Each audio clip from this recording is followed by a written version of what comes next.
Hello, hello. I don't know. Yeah, I think you can hear me. Running a little late. I had to pick some people up, drop them off. But we're here. So, kind of firing things up as we speak. Michael, Andrew, how you guys doing? So we got one thing I need to figure out is how do I get chat into OBS? That's what I really need. Let's see. Can't be that hard, right?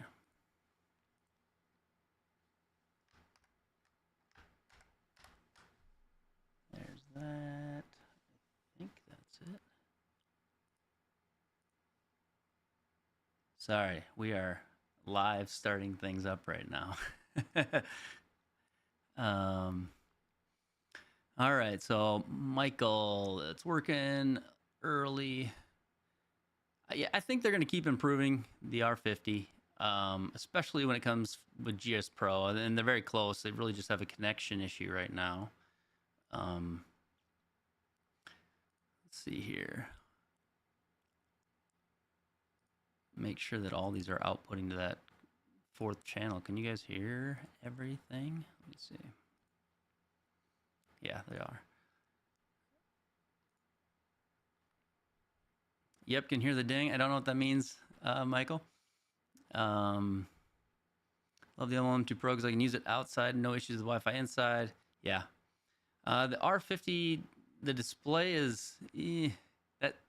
it's cool if you're going to play the Home T Hero stuff. I like that you can switch up what you see.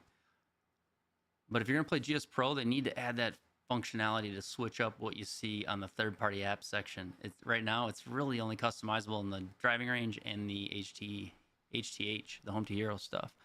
So I want to see them, develop on that. They did call me Friday. That's pretty cool. I don't know if it's cool, but they called me Friday and sort of pretended, I don't know. They talked through some stuff on Friday, so I learned some things Friday with them. LiDAR mapping. Yeah, everything's pretty much LiDAR mapped in GSPro, Michael. I don't know if I'm missing part of the conversation or hopefully that's right. Andrew, you're not late. Not at all. Jayberg, nice to see you again. Yeah, you said good. Hope you're well. I'm doing well.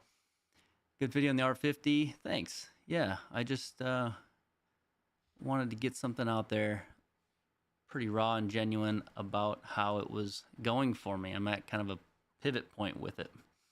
MBTX, hello. But I have taken some days off swinging. I was hitting so many golf balls that I felt like I was just tired in the sim. So I think there's something to that. You can hit too much when you got a place at home like this. So we are close. What launch monitor should we use tonight? Should we go MLM2 Pro and webcam putting?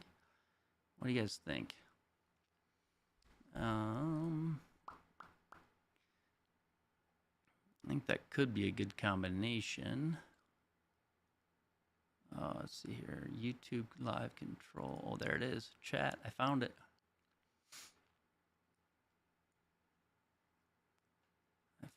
There is just a dock. That's pretty cool. So chat shows up there. That's awesome.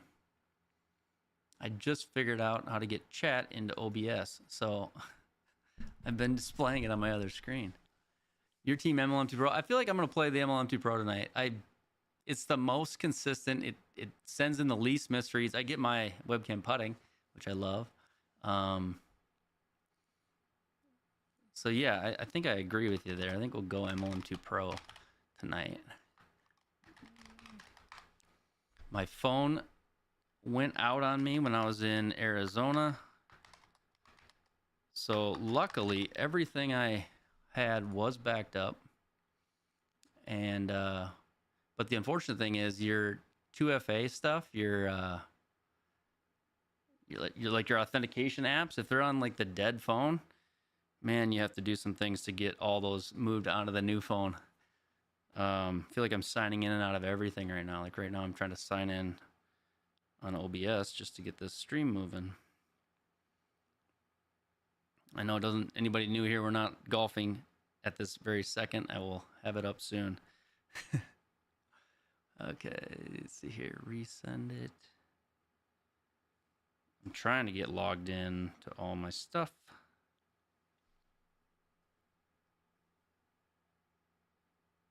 And there we go.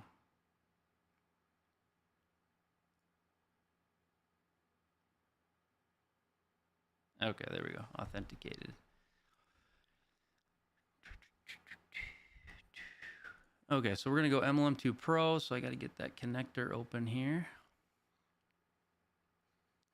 And I want to show, I might as well show you guys this while we're at it. Boom. Let's minimize that. Screen, record.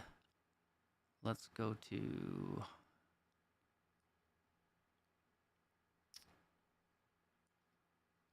That's the chat. Let's see here. Screen 3. Okay, so if we look here, and I don't know if I can get myself, just because there we go. I don't know if you guys ever switch between launch monitors, but if you do, here's something new, I guess. While I'm setting this up, I might as well show it. Right now I'm hooked up to the Garmin, but if I want to switch to a different launch monitor, you actually have to change the license types. So this clear device settings and exit is the button to do that. Even if you're on open API, or maybe you got a Foresight or whatever the case is, if you hit clear device settings and exit, it will close the API window. We can then go up to settings and go over to game under system. And we can click reset GSPro Connect, which is right behind me. You can see it right here. And when we do that, we're going to get a new API window. I'll show it. And it'll look like this. And so on the bottom of that window, there's a change license type. And if you click change license type, your license will pop up and it will ask you, what do you want to switch to next? So basically it'll be your license and you'll click what do you want to switch to and you'll switch it here. So I will go back for the MLM2 Pro. We'll use the open API and I'll convert my license back. Close out of this. And then we'll go into settings one more time and hit reset GSPro Connect, which again is right behind my head. I clicked right here.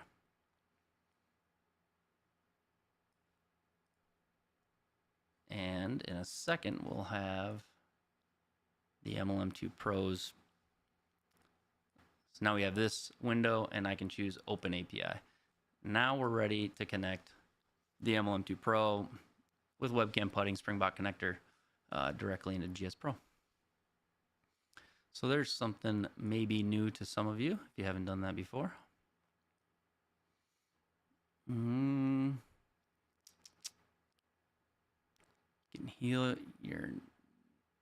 can nail your chipping. Yeah, and I think I got confidence in the chipping now. Heck yeah. Got to get the webcam dialed with the right ball. Yeah, camera doesn't really, but it does really upgrade the experience. Yeah, for sure. Mike, don't upgrade your dumb questions. GSPro work with SkyTrack. I only use E6 with it. I think it does. It's kind of a dumb answer to a good question, is what I would say. I don't know for certain. I think it has to. I wish I knew the answer to that. Somebody in chat might know. Okay, I'm going to open up the GSPro connector here, and we'll get rolling. What's new with everybody? Everybody getting ready for Christmas? Getting cold? Let's see here. Start this connector up. I'm probably going to be 9:25 before I get a club in my hand. 6-7 more minutes. Hey, Matthew. Glad to have you. Mevo Plus will be here tomorrow. Awesome. Yeah, it's exciting when the new launch monitors are on their way. More more so than any other device, I find myself refreshing the tracking when I've got something like that coming. I'm sure you do too. All right, I got my MLM2 Pro connector open now. Webcam putting should pop up. Let's see here. Live chat. Who else? Did you have a launch monitor before that, Matthew, or is Mevo is your first one? So MLM2 Pro connector's open. Webcam putting is open.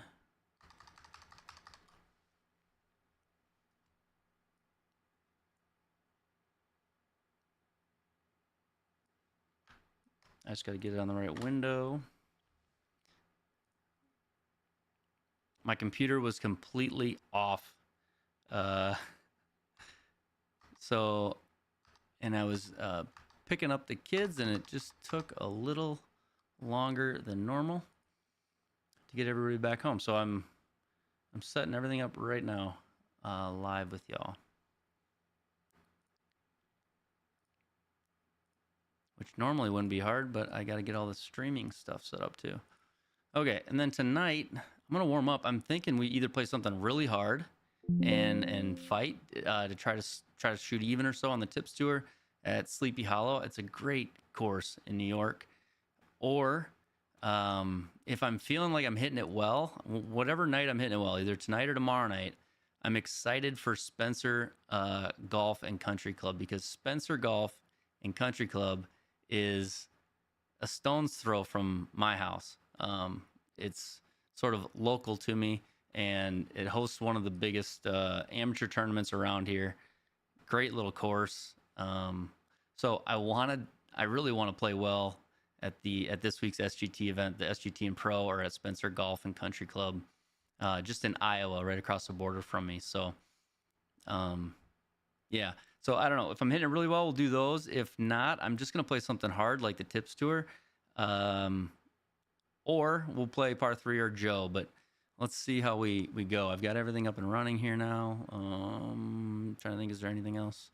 I don't think so. Move that over here. I just got to start the Rapsodo. If anybody's got requests on which one we play tonight, feel free. Let's see here. FedEx, yeah, FedEx is. I have a hard time, Matthew, not calling FedEx and saying, "Hey, hold it at the dock," and then just picking it up so I don't have to wait all day. First one, that's cool. Enclosure arrived. Awesome. Happy with the money putt. I love the money putt turf. Yeah, I have no regrets, Jaybird. I love it. I actually got mine through Menards, delivered to my local store. Minus 40 wind chills. Wow. Adam, good evening. Yeah, right now it is 4 degrees Fahrenheit for you Canadians. Feels like is -1. So it's cold here right now. It's cold. All right, let's get that set up over here. I got to turn my MLM2 Pro on. Get rid of that echo for you. Okay, MLM2 Pro. Get that turned on. Yeah, good evening, Adam. Let's see here. Hopefully this doesn't kill your ears, me putting this on. What's new, Adam?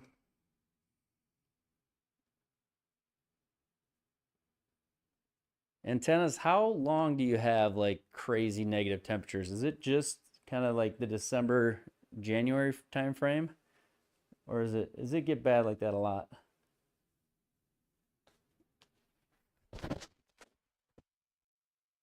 I know, I do got to get those letters to Santa for the 3D printer. I want to get a 3D printer bad. It's next on my list. Minus 23 in northern Wisconsin. Yeah, I'm in South Dakota, so not far from Wisconsin, but also far from Wisconsin. Minus 23 is cold. Are you up on the lake, I take it, Matthew? Is that UP or is that Canada, Wisconsin? January, February, a little unusual. Yeah, be this cold. Lived in the Arctic for 5 years. You're not calling where you live now the Arctic. You actually lived in the Arctic for 5 years. Is that right?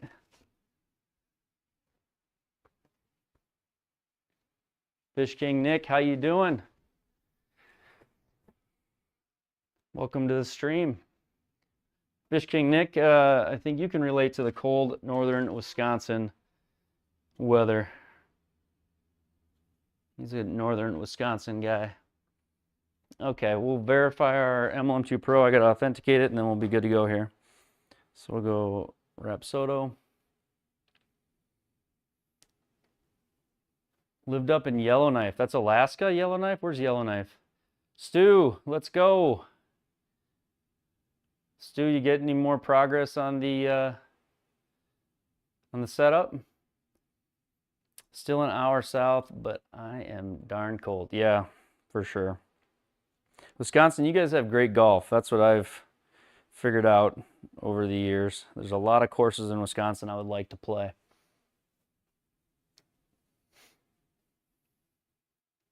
You guys got Carl's Place in Wisconsin as well, Matthew. So, Northwest Territories. Okay. And so I say, okay, like I know what that is, antennas. Northwest Territories. So is that, it's Canada? Northwest Territories, Canada? You did actually? You think to get rid of this authentication? No, I don't, because what it's, I mean, it's really authenticating the device to open up its Bluetooth to hook to the PC. And it's authenticating that you've paid Rapsodo their money to be able to use the third-party apps. So if they get rid of it, essentially anybody, whether you had an account or not, would be able to get into third-party apps. So that is a paid feature. So I bet the authentication will always be there. I will disconnect now. And disconnect. We're good. Okay, so I got a red light there. No, it's a good question though, antennas. I mean, everybody's kind of asked about it because it is a little, I don't know if it's annoying is fair, but it kind of, I guess that's the word. It's a little annoying. Subscribing, authenticated. So just to show you what's going on over here for anybody new or curious on this screen, you know, you got to get this Springbok connector going. That hooks up your MLM2 Pro. Right here, you got your webcam putting. That's in this window for me, which doesn't go on stream. And then there's the API window. So this is the 4 little things I have to run to get your MLM2 Pro to hook into GSPro. But we're hooked up now. We're ready to go. So I'm going to go to where we always go to warm up. We'll go to the practice range. Now, did everybody see that the bat, and that's, I'm sure they did, but do you guys see that the Bryson, the bad hole challenge is back? Let's see here. Thanks for asking. Yeah, absolutely, Stu. Way North Canada, razors. 32 degrees at 6,500 in Colorado. Blakely, totally jealous of that. I wish. I love Colorado. 51 state, the 51st state. How's the AZ golf? You're the Canadian for real. How you been? Hey, Derby. Let's see here. Pop up here. This there. We're missing some things on our stream here, so let me. Oh, there's me. We're missing some things in the side. We've got 2 sets of stats up right now, right? So we don't need that set. We do want the map. You guys like the map. And then we've got the overhead stuff. That's all good. We can get, thank you for hanging with me here, guys. Actually good to just chat. So see here, player data small, and then we'll go YouTube chat, YouTube map stats.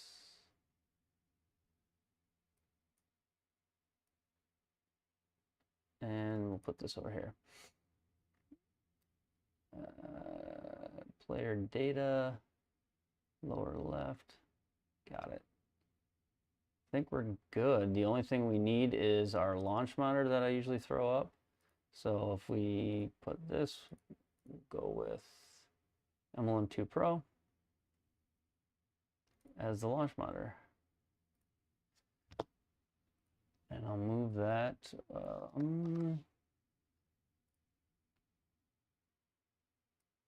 right over here so you know which one I'm using. I think we're good now. The only other thing, and you guys can see this, is floor projection. So here's my floor projection scene. And I don't have all the data because I had the garment. So we'll set up club path. I don't face the path, horizontal launch angle. I'm not going to get any of those with the M12 Pro. But we'll add them back to this scene. And we'll go to GSPro quick. And we'll switch this back. So ball speed I want right here, club speed there. Ball speed, club speed. Don't need face to path, don't need angle of attack because the M12 Pro doesn't do those. Then we'll do ball speed, club speed. We'll do vertical launch angle second. Horizontal launch angle there. Do spin axis below it, offline below that. And so then we've got carry raw we'll add back. Offline raw, carry raw, total length. Okay, so 1, 2, 3, 4, 5, 6. And then the other side we got ball speed, vertical launch angle.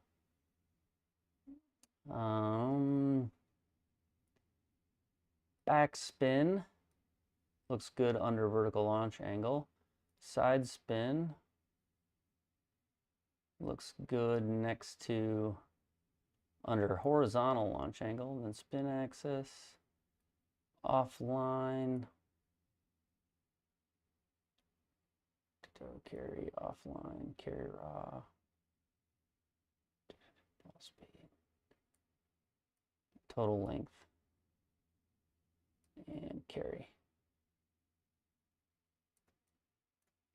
I have no idea how that worked, but I think it did.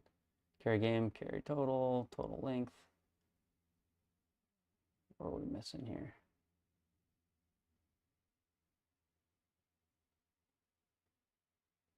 Total spin. We'll add total spin to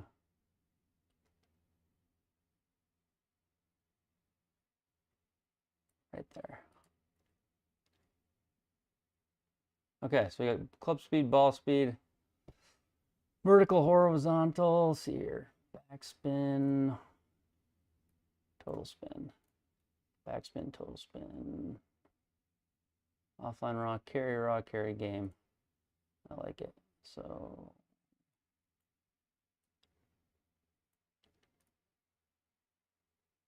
there we go. We're gonna go with that. We did it. We did it. We did it. Okay. All right. We'll put this here. Okay. Usually I have the computer started up and I didn't film a video on the same day I'm going to stream and mess up all my scenes. So now we've got a scene we can play with. Okay, let's warm up, hit a few shots. Try to catch up with Chad here. Love my Garmin 7X Solar. The flashlight is finished eating some sushi. Sushi sounds great. Webcam putting. You know, Matthew, it is the same program for webcam putting for the Mevo, but I hope there's some Mevo guys in here that can help you out, because it is a little different, but the Mevo, it's the same connector. So it would be the same Springbok MLM2 Pro connector that I use. You can find it linked in my MLM2 Pro to GSPro videos. It's just a setting that you would switch it to your launch monitor for Mevo, but it is the same connector. You guys do have something a little bit different though, because on the Mevo there's some settings for chipping, I think, that are a little bit different, if I'm not mistaken. Like less than 30-yard shots have a different setting on the Mevo, but somebody might be able to speak better to that. I had to get MLM2 Pro golf balls here, guys. Callaway. I guess we'll just play Titleist balls tonight. I like the Callaway golf balls, so there's more speed on them, but I'm running out. I got 2 dozen Titleist balls to hit. Stu, you get your new clubs. I love it. New to all the software's options. Yeah, in E6. Do you have to use an active? I should have used an active. Mine goes like through the wall, over the ceiling, and down. I want to say it's 30 feet. And if I add the 6-foot extension onto it, I lose signal, and I would need an active cable, Andrew. So I think you just got to, see what it does and see if you end up getting static or no signal back to where you have to have an active. But changing mine from USB-C, or sorry, 3.0, from 2 to 3.0, it seemed to carry the signal better or more power or something. I don't know.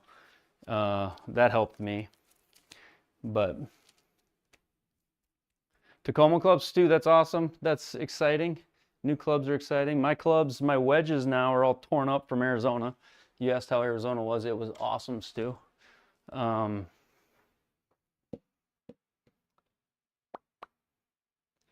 Based on calculated speed of putt from the camp. So Michael, on the webcam putting, the nice thing about it is you kind of dial in. You can actually kind of calibrate it to your turf and get the speed to match up how you want it, and by changing a setting called the radius setting. So you can actually customize webcam putting to fit you. All right, back to my floor projection. We are going to turn on the hitting spot for the MLM2 Pro. It's way bigger. There we go. And T lines. I got to get my T lines back. Boom and boom. There we go. Okay, so now I've got everything. Well, there'll be something I don't have, but for now, that's pretty good. We're just going to hit some shots. USB 3, 5 watts. USB-C, 15 watts. Yeah. Smevox, you're the man. Smevox you got me fixed up on the driver. You know that night when you had me switching out the driver head settings? I finally did find a setting that feels good, and I'm getting good spin numbers, and have a little bit more confidence in the driver lately. Superfluous, nice to see you. 15 USB-C, 8K, you don't need. Yeah, looking forward to watching some tonight. Open my mouth too soon. Too soon on that.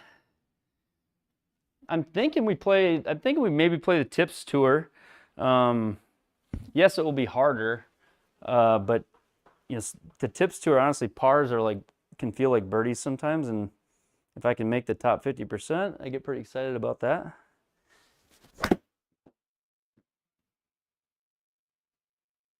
These swings feel good though. To open up with 108 club speed on the 8-iron. First few swings feels good. Club up to there.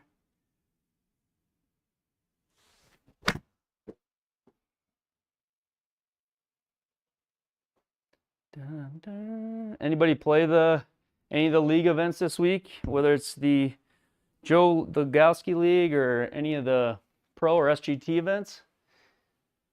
Anybody get in? Or the web events? Auto putt events? Anybody?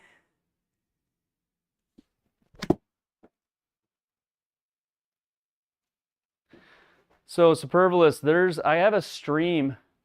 I'll shoot you which one it is, where I streamed the Garmin and the MLM2 Pro at the same time, using the MLM's golf ball, and then I shared both the hitting camera from the MLM2 Pro and the Garmin in that stream, and it was crazy. The numbers on every shot were almost identical.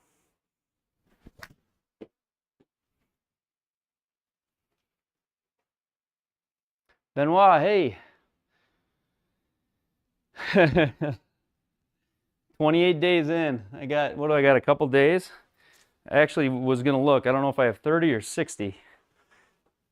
I still have it. It's right there. But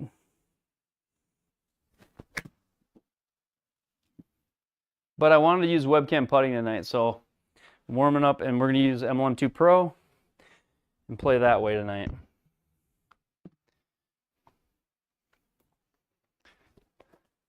And I'm actually sorry to everybody for being late, Benoit. I wanted to start this at 9, but I got back late, and since I filmed today, my OBS was all messed up. And none of my scenes were set up. Computer wasn't right. I had the wrong launch monitor out, so I'm actually late myself. So anybody who's hung in for that, thank you.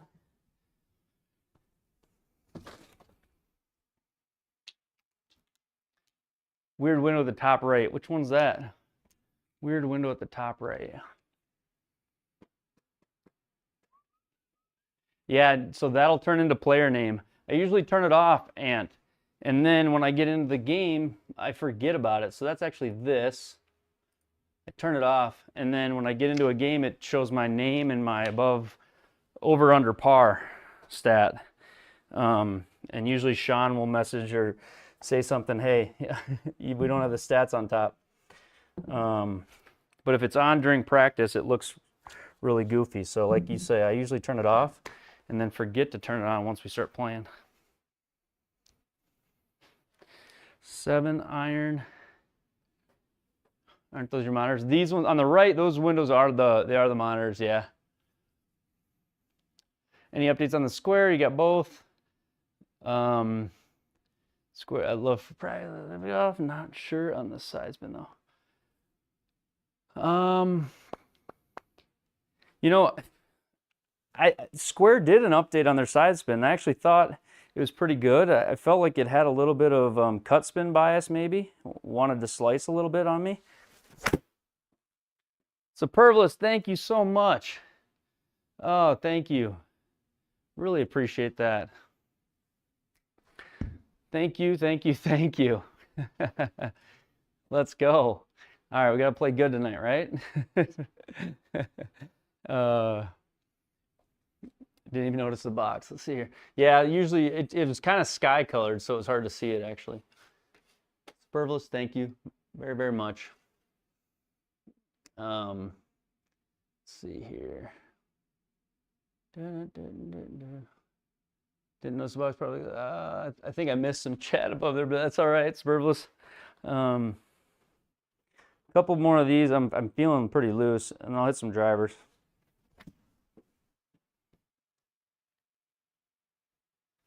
No, I appreciate that, Andrew. I really do. I hate when it gets off. I like the way I've got it set up, and I want it to be easy to view. Thanks, man. Appreciate that. I really do. Means a lot. All right, let's hit some drivers to show Smevox that I actually do have some confidence in this thing. I was kind of dealing with like a double miss where it was like the spin was so low. It was this duck hook I was hitting, and part of that was I was hitting it on the toe. So one of the adjustments I made was I made the club more upright on the head setting, which is going to mean you're going to start hitting the ball more towards the center when the club's upright a little bit. And just hitting the ball in the center of the face, it's amazing how much spin it adds compared to the dead toe. So my driver is not at all in the settings it was the day I got fitted, which is, I think that's probably the case for a lot of people, and we just don't realize it.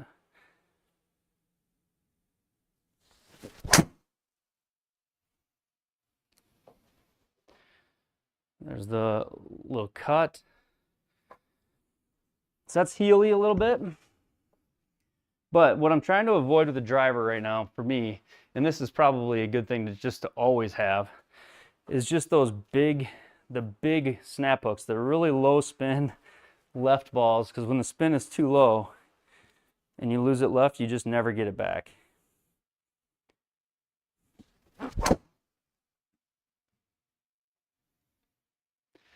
So like that, I'm good with that. The spin's low there, but I basically have started to hit about a 15 to 20 yard draw. But if I can start getting confident in the right side of the fairway, aiming down the right side and drawing it, that'll be good.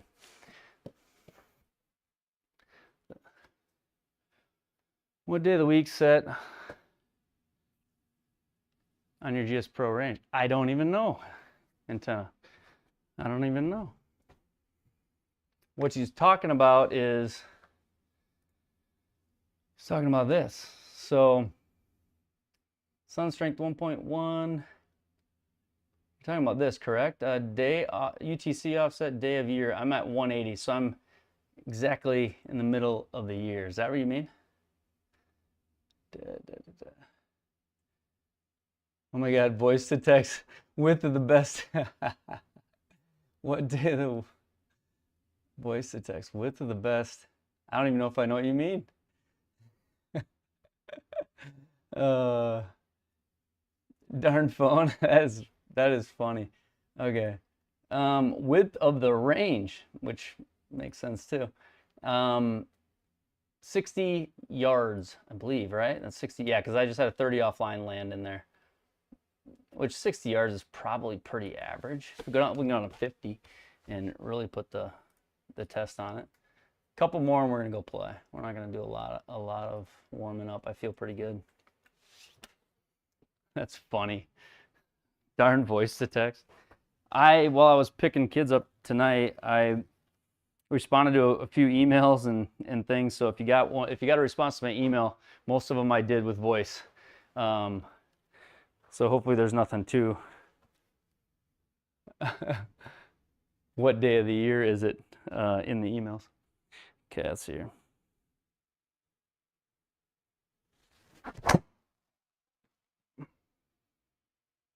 Just a lot more balance with the driver when you trust it. What do you think, Smevux? Does it look like I'm driving the ball better than I was?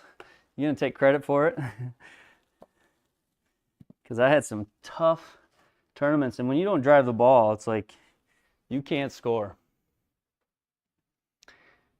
The M1 Pro does not have different modes for chipping and full swings. It's all one mode. They've worked really hard on getting their chipping to just work well in that same mode, and it's not easy. But you don't have to change modes for chipping. Ooh, there's a little thin. We speak too soon, Smevix. Didn't even move the tee. One more and we're gonna go play. So my question is, how happy are you if you just keep in the range? You know, I'm not really focused on that and when I'm warming up, but if I was really practicing like this was a fairway, what I would want to do is aim like I would in the fairway. So if I'm gonna hit 20-yard draws, which is where I can just release it and let it go, then I'm going to want to start down the right side of the fairway. So now that I'm aimed down the right side, hitting the fairway to me would be something like good to accomplish. But if I'm aimed dead down the center, I'm not going to ever really hit a dead straight ball. That's not really easy to do.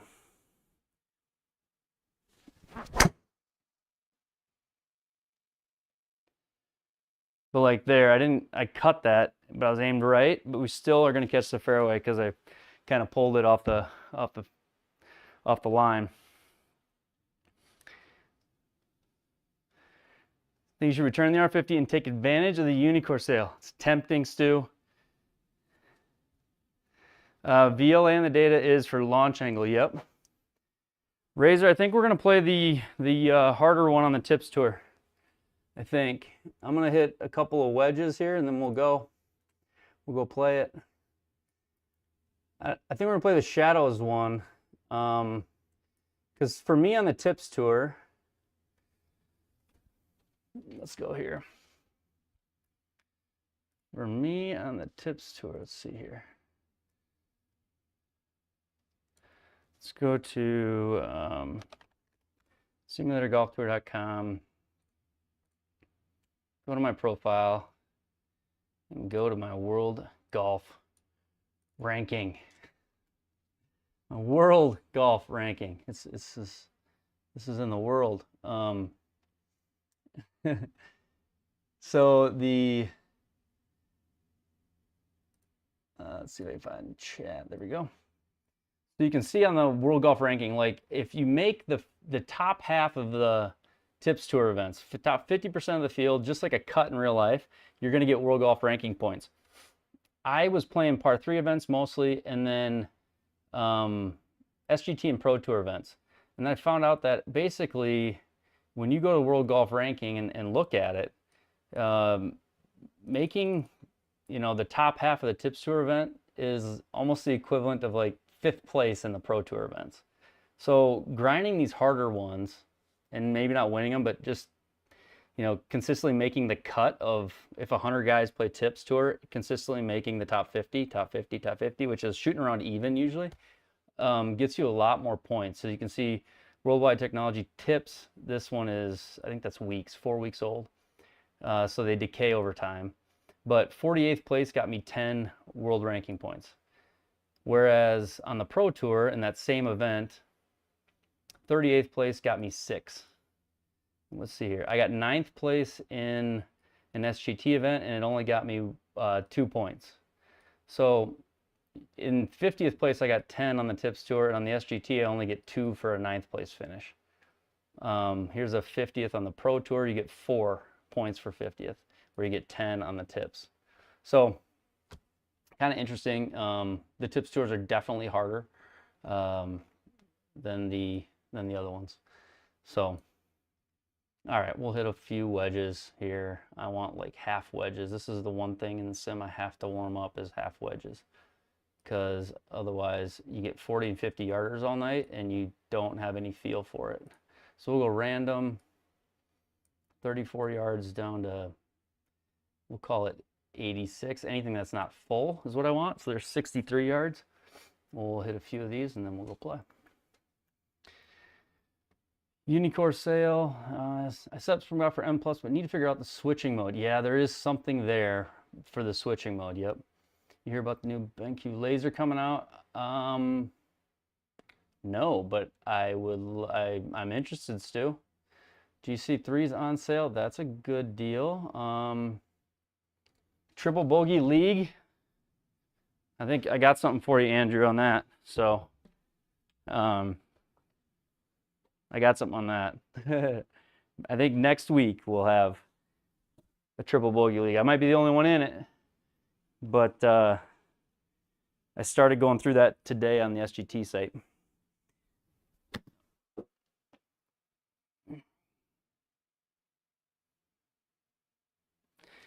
Is it a course I could play not being on the tour? Which one you mean? The course tonight? It's like Sleepy Hollow, New York or something like that. You need an auto putt for now? We got to get your webcam set up, Ant. Or do you have any runway to do that? Any?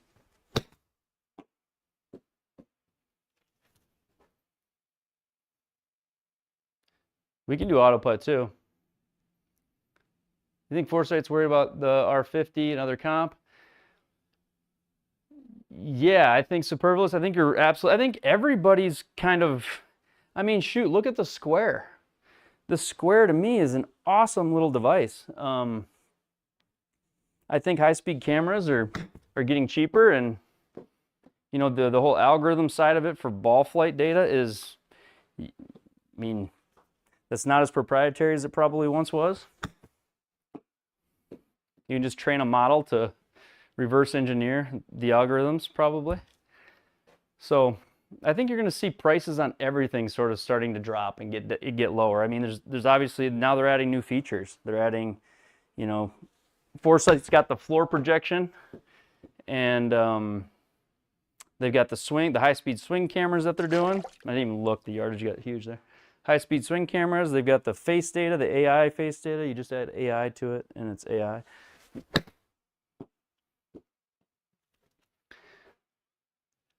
I would like to get an overhead unit is the problem. Even though that's a great deal, I think what I will eventually, I don't think I'll stop getting launch monitors until I get something that's overhead probably.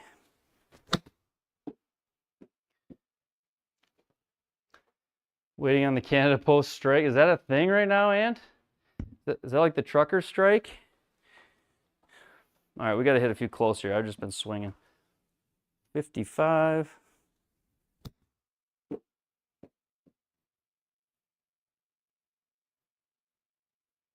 Do you want it to be a course you can play? Because Razor, what I was saying earlier is if I'm hitting the ball well tonight, and maybe what I should do is just play the SGT one, the one that's not worth a lot, because I really, in my heart, want to do well in the Pro Tour event this week because it's at a golf course near my home in Iowa. A really nice golf course in Iowa that they have one of the big Iowa State amateur events there every year.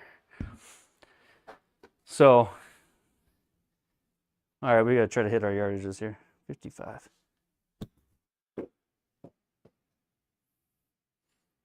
Hazel Rocket, hey, how you doing, man? I mean, Bart, the one that always comes up, at least of late, has been Pro TVX, especially for the price point. And they just integrated swing cams. But Unicore's always been on my mind. I really have a lot of respect for Unicore's overhead units. Foresight would be great. They're a little more expensive. I've looked into AccuGolf. I mean, I don't know. I mean, I really want something I can integrate cameras with too. Curious to see at this point, I've gotten this far into December. I'm really thinking that it's wise to just wait till the PGA show for me on something overhead, just to see if there's, you know, some new hype or new announcements at the PGA show this year, which you know there will be. I was just gonna play on mine while you were playing. Don't worry about it. Nice. It should be in there though, right, Razor? Like you should be able to play the same one. Let's see your tips. Let's get in there and play. Let's go play. End round. Let's get this party started. Okay. So we'll go to Sim Golf Tour. All right, I will do a poll. I don't think I'm gonna do Spencer Country Club yet. I'm gonna save that for tomorrow, and I'm gonna warm up and practice all day long for it. I'm gonna play the course 4 times in the morning and make notes, figure out what clubs I need. No, I'm kidding. But let's do this. This was fun last time. Let's start a poll. And I've listened to every poll in the past. We'll see if I do tonight. I should play tonight. We'll go Tips Tour, Sleepy Hollow, CC, and what in New York. Par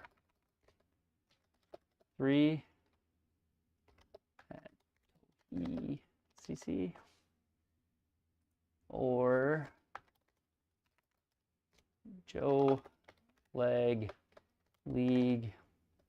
That's at London. It's at Heritage. London GC Heritage.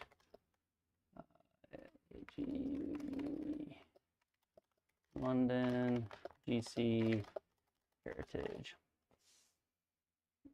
All right, vote away. Let's have a little fun. Which one should we play tonight? Appreciate that. And yeah, absolutely. Yeah, check out How's the Rocket Golf if you haven't. Awesome content over there.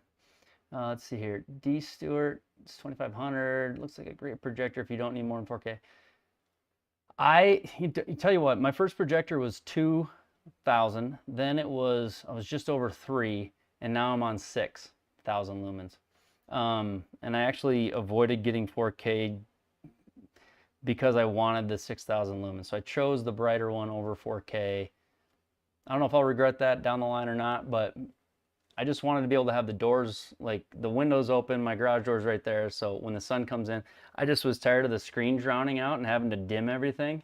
It seemed like once I got the bright screen, it was actually one of the biggest like user experience things that changed in the sim. You wouldn't think about it, like you want an accurate launch monitor, but having that bright screen, people like that, that come over. So, okay, Tips Tour, Sleepy Hollow, New York, 58. Okay, par 3, we got 17%, and we got 25% JLAG fans. It's hard to keep. I mean, Joe's got loyal people, and he does such awesome content that his is always going to be a tough one to not choose. So Tips Tour, JLAG, those are the two in the poll right now. Par 3 looks like it's lagging out. Let's see here. Pro TV X looks like a nice unit for the price. Here it has trouble seeing fat or top shots because of the overhead. I think that's true, Durango. I mean, I've heard things like that. JLAG's been pretty honest about it too on his channel. He's using it. Question about the bad HIQ, guys. I found it in challenges under custom skills test. It appears to me it's back. So I think everybody's got it. It's in my courses again as well. But shout out to Antennas because he helped me get it back as well prior. So, okay, we're going to end the poll. It is 67% Tips Tour, 18 votes. All right, we're playing Tips Tour.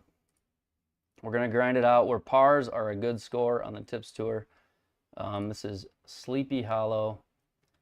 It's actually one of the shorter total distances I've seen on Tips. 6,800, Thursday pins, 4-foot gimmies. That honestly, that 4 to 5 feet is a big difference.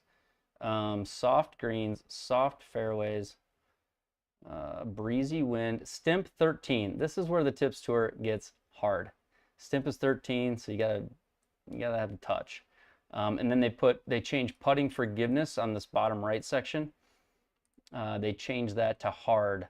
So if you look right down here, putting forgiveness hard, the whole physics mean you've got to have your line and your speed that much more accurate on the Tips Tour. So, all right, let's go do it. Let's play some sim golf, and we're gonna turn that back on the top of the screen here to give you the player data. Thank you for telling me that. Antennas, there it is. So you'll see up top I should have my score and my name, which should help. And I'll go to the Tips event. Let's look at it quick. The leader is like the #1 player in the world, it looks like. Shot 6 under, 3 under. And it looks like to be in the top 50%, which that's our goal, it's +2 right now. So it's usually around even. Usually if you can shoot around even, you make the top 50%. So it's +2 at the moment. Let's see your chat right there. Is it back for everyone? I feel like it is back, and I haven't done this stream on it either because it about killed me the last time I did it. Wore holes in my hands and ripped up all of my Callaway golf balls. Not saying you're wrong, but I saw a 4K to 1080p. No, you'll definitely notice a difference, Stu. What I was saying was I gave up the so like to get a 6,000 lumen 1080 projector, you can do it for $3 to $4 grand for 6,000 lumens. That's, you know, but to get a 4K at 6,000 lumen, you're suddenly jumping up to like you know, 10 grand. So 4K at 4,000 lumen, that's probably, or maybe it's 3, that's probably that BenQ one that's already out, the 935, I think it is. But I would have had to pay a little bit more for the 4K and given up 2,000 lumens. So I wanted the lumens is what I decided. And I think, you know, there'll probably be a point where I'm like, these courses become so darn well designed that I'll probably want to move to 4K. So if I could do both, or if there was no budget, I would definitely do 6,000 4K, Stu. That's what you should do. Okay. So Sleepy Hollow Country Club, breezy wind, tips tour. I think everything's looking good here. It seems like no matter what I did with my projector, Stu, it was like the first one when I got it, I bought a used one, and I'm like, oh, it's fine, and I just had the lights off in here all the time. And after a while, I was just like, you know, I want to get something brighter. Then I got something that was like 3,000 lumens or just a little over. I think the sticker said it was more than that.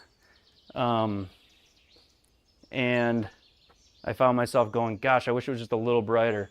And so it felt like something I just kept upgrading to the point where I finally wanted to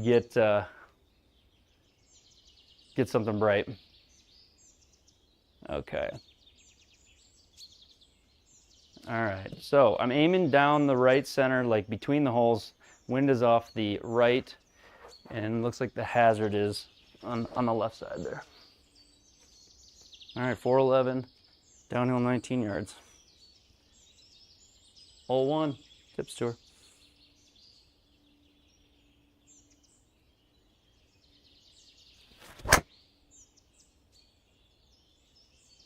Sean, I cut it too. I'm gonna be on the other fairway, which is fine. I just can't, when there's like a hazard on one side, I cannot get myself to turn it over. I bail to the safe side, so.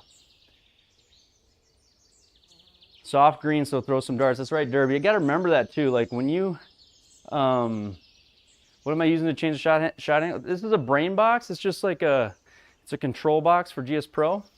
1 of 1. I don't know if it gives me this one, Smeebucks, but I'll take it. I was worried about overhooking one there. This is a brain box. It's just a control box, so you don't have to use a keyboard. Okay, so we're the green is basically straight right to left the whole way. We got wind into us. 132. We kind of actually got to pay attention. Like I got to try to hit the right shots here, because with the greens being a 13 stemp, you can't overspin it or you're going to be in trouble. So 132. Why don't I have, does anybody know, why don't I have that user interface, the UI, like the stick where I'm moving it? Anybody know? Is that a setting? Is that a visual setting? Show aim indicator, give me circle.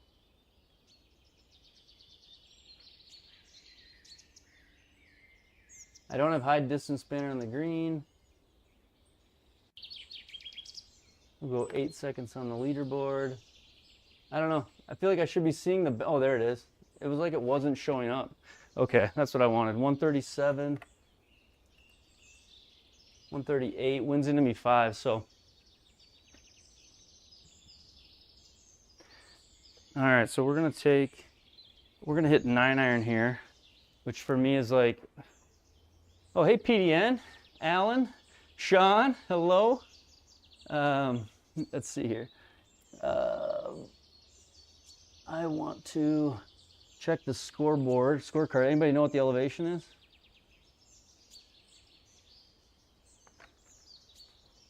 All these things matter. If you guys don't check elevation, it can be a big game changer. I'm guessing it's not crazy. 220 feet, so we're basically at sea level. Okay. So sea level is going to be closer to my raw numbers. Raw numbers, I play at 1,500 feet, so the raw number's always less than the game number, but they're going to be pretty close tonight. And ladies, if there are any. I was looking at my statistics the other day, PDN, and if you're coming to my channel for the ladies, I think you came to the wrong place. I think I have like 1% viewership that's ladies, and it's probably my family. Okay, 9-iron here. I'm gonna try to hit something like 142. Gonna go into the wind, and hopefully it's the right club.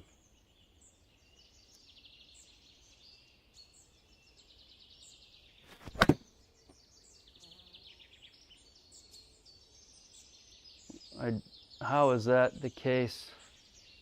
Whoa. Oh, the wind helps do that. 20 yards offline, so a little bit of a pull there. So we had 3° left with an 8 spin axis. It wasn't terrible, but with that wind and into it, that's where we got. What's up, flying? My home projector is a 135 8K. Love that. That would be awesome.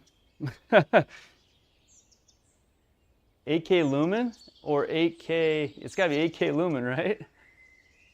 Flop like clockwork. Yeah, for sure. Okay, so let's go here.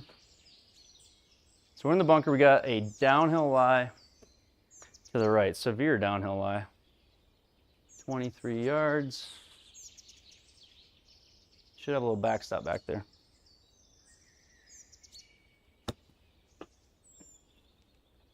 Yeah, wind into me like that, it's definitely going to do something with side spin. Get up there. Go, go, go, go, go.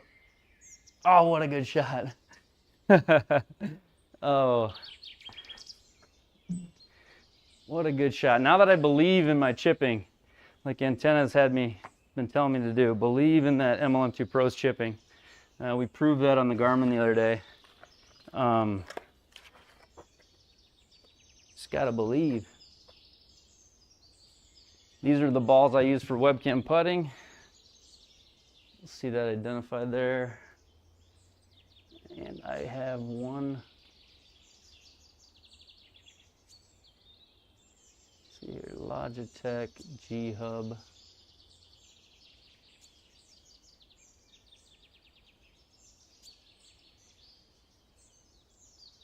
What happened to the, huh? Let me check one thing. It might get up close. Let's see here.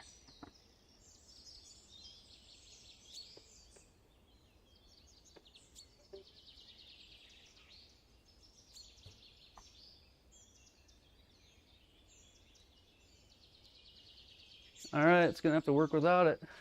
I usually have I have a light up by my webcam that goes down here, but it's not registering on G Hub tonight, so it's not on. So it kind of evens out the light and makes sure that my webcam's kind of always the same.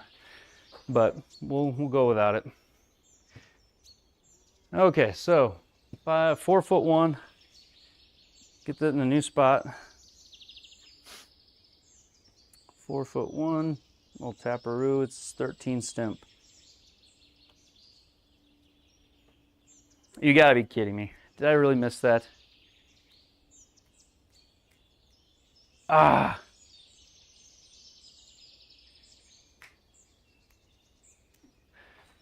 All right. Best rounds are started with a bogey. That's where someone needs to invent that item that you can use the throw that at your screen that then throws a club in the game. So this becomes more realistic. Oh my goodness. All right.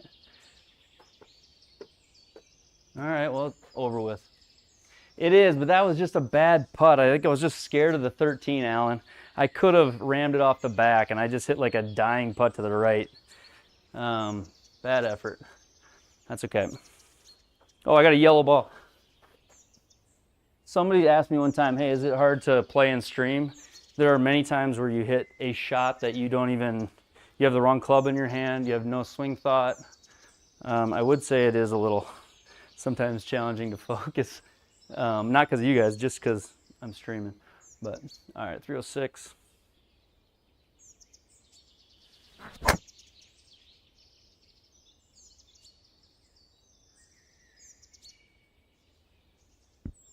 What was that?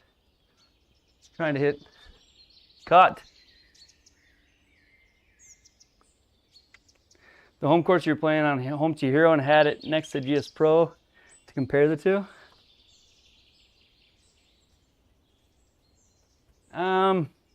I didn't really go that far to say, like, maybe hopefully the video title wasn't misleading. I didn't mean for it to be. I didn't go that far to say like I'm sending it back or I'm not. But I mean, I just kind of wanted to recap, like, you know, how my experience is with it, what I like about it, try to say, you know, try to talk about the things that are positive in it, because there are a bunch of positive things about it.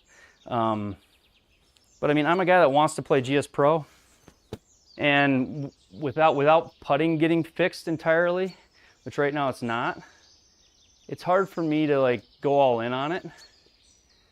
I want to be able to putt. Okay, so uphill 16, 151. So I'm going to play this like it's 167 or so, and then we're into the wind, so like 170. I am going to hit 7-iron, and we're out of the rough. So the spin should be off, and it should bounce. Here we go.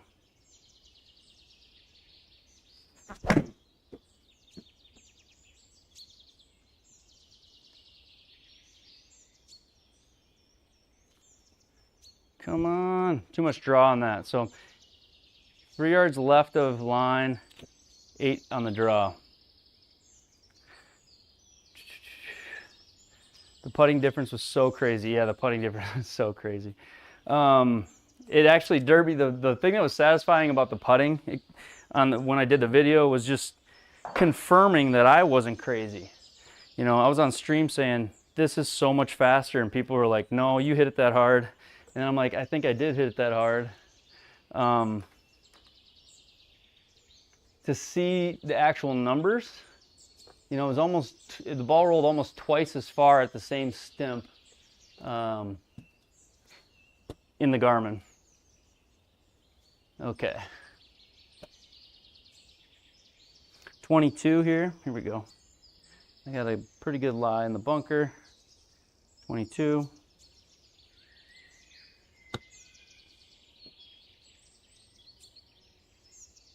Expecting this to roll out. Go, go, go, go, go. Come on. Ow!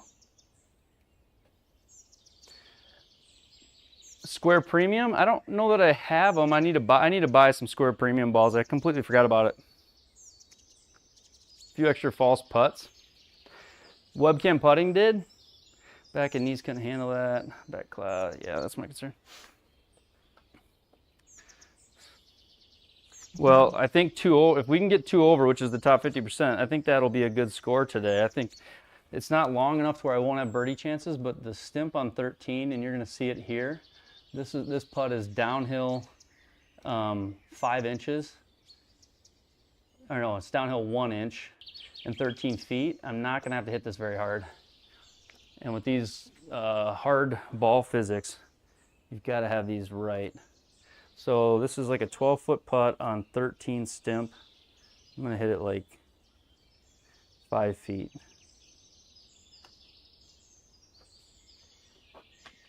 So look at that go. Sit there. Sit, sit, sit, sit, sit, sit, sit. No! Oh my goodness. The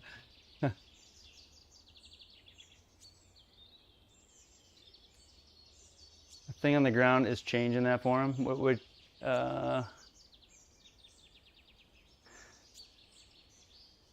I do. Durango, that's exactly what I think's happening.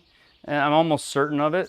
So you got to imagine, so I was trying to think about this, and somebody technical can help me on, you know, walk through this thinking. But, you know, you've got cameras on these devices that are like, whatever, 1,000 frames per second or whatever they're taking. 7'1", uphill, straight putt.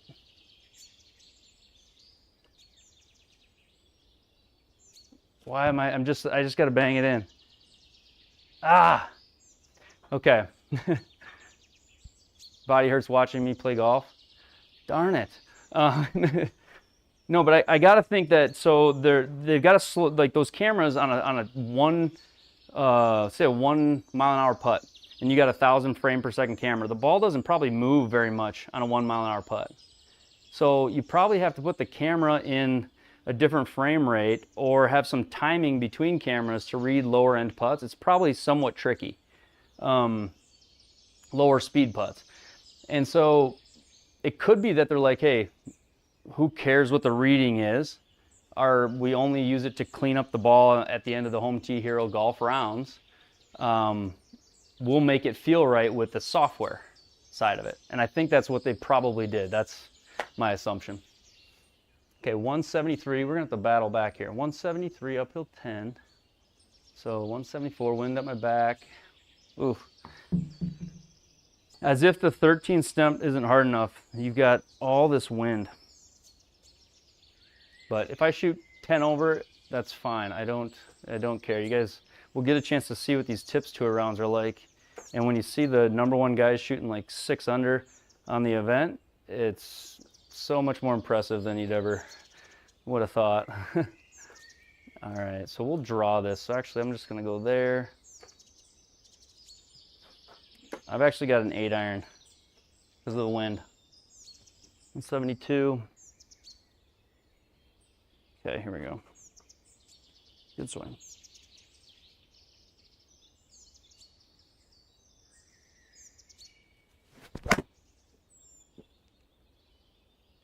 That felt solid. I am pulling the ball. I must have the face a little shut, but that's a good shot. Stay there.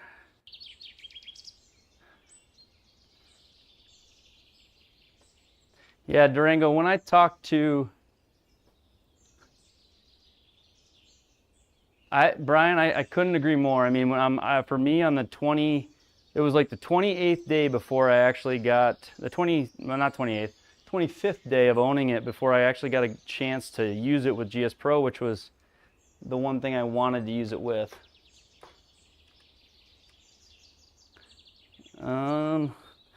Let's go aim point here. So you can see like that whole green, it's kind of into me and not really off the front as much as it looks. Yeah, it is. It's both. Okay. It's actually really confusing. If you go here, it looks like every line is just going off to where I'm at, and then here it looks like it's going off the front. So uphill 6 inches. We'll go out there. 4-foot circle.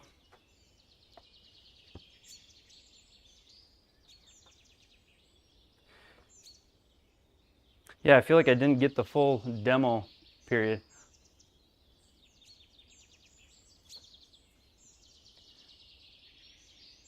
.45 uphill 4, 13 stemps. So what's 45 feel like? How about I just pretend it's the Garmin? 45. There. Come on, go, go, go, go, go. Oh, that looked so good for the longest time. All right. Evening black cloud, yeah. The 22 cal driver, that thing's pretty awesome. They make one that's just like, oh, I don't know, I saw Rick Shields using it. That seemed like it was just like a button. I don't know if it was just it was spring loaded maybe. Okay, uphill 1, 7'3".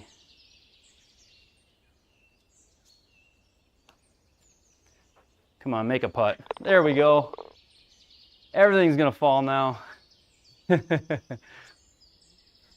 Everything's gonna fall now.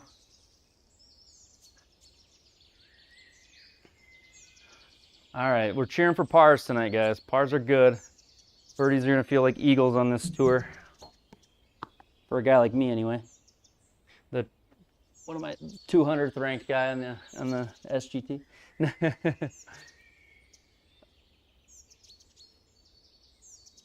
Okay. Injections I4, I5, S1 every 6. Oh no, man. That seems like a lot of work. Sorry to hear that. Okay, let's see here. Is 50 going back? I haven't totally decided. There's a big part of me that wants to keep it, and I like the kind of concept of it. But then there's also just some things like I wish I really want to be able to practice putting on it. And you can't, so 2.7 is here. Okay.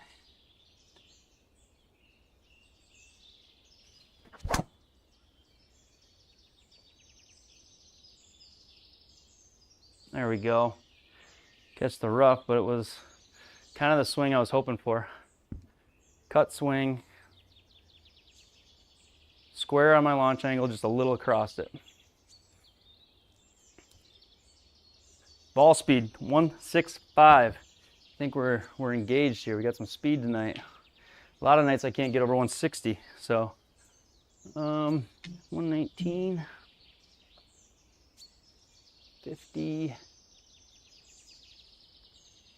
So I think this is the deal where I'm going to go up a club. We're going to go actually to wedge. I'm going to hit it 3/4. Just to try to take some of the spin off it with these greens being as fast as they are. Look at that false front. So yeah, I need to keep it back there. We'll go there.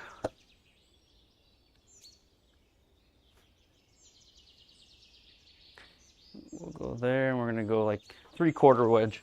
It's going to look like almost a full swing, but I'm not going to give it all the speed. Never hit over 95. You got it. Get that 22 cal, Ant. All right, 119. Come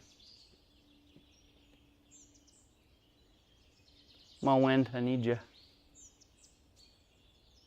You gotta be kidding me. A lot of pulls tonight. Ah, that was a chance to score. Okay. So 3 degrees launch angle left. I keep launching it 3 degrees left.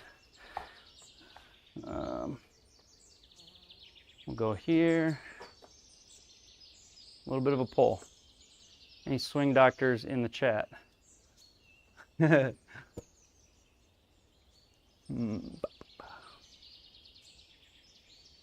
return on the VX. I saw a guy on YouTube said he was able to send his back because he was having so many issues.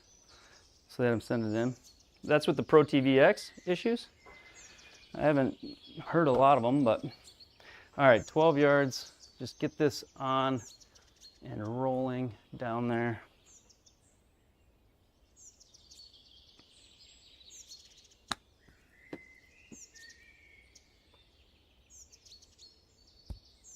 Come on, sit there. Come on. Good chip. Good chip. We got to make a good putt now. Okay. How much does this break, or do you just not think about it? Don't overthink it and hit it into the back of the cup. Is that the play?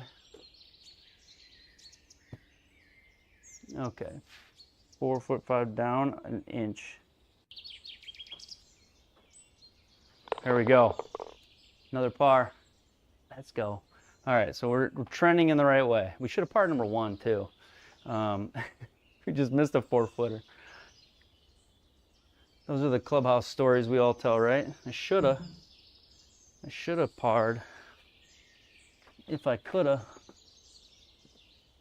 What is projecting the line? 3 paces. So I've got a projector on the ceiling of my sim room that's not hooked up to anything except a Chromecast, and then I've set up a scene to project all this data on the floor. So the webcam putting, I'm able to project the overlay for the webcam putting right onto the floor. So it's actually real-time feedback for the webcam putting.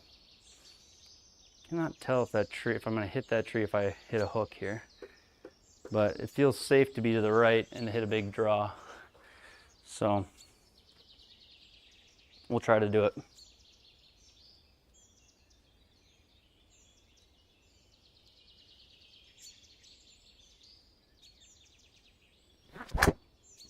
Or hit a cut. That's totally a cut. Just held the face off. Catch the other fairway. No? Okay.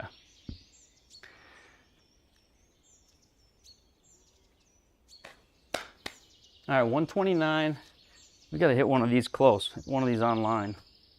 129 uphill 5, so 135, wind off the right.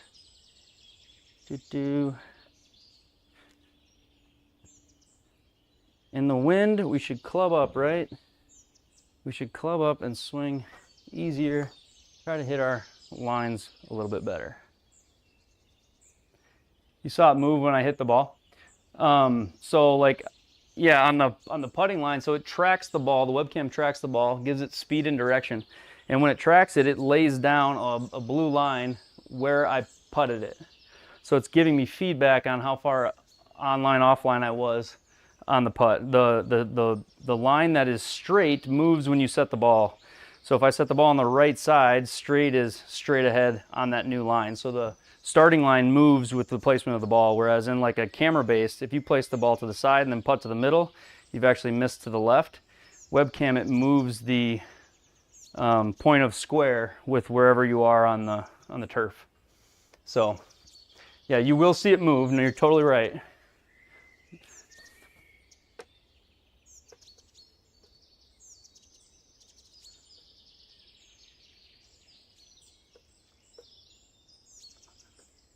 I have no issues with the R50 as far as I really want to keep it. I think the only reason if I don't keep it, the main reason would just be due to the cost of it, and you know, the fact that if I wanted to get something overhead or something with some different feature, I wouldn't do it because it's, you know, not any good.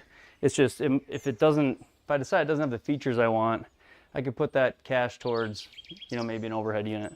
That'd be the only reason I would move away from it. So, but I haven't decided yet. All right, 132, we got wind off the right. I'm gonna hit like a 3/4 9.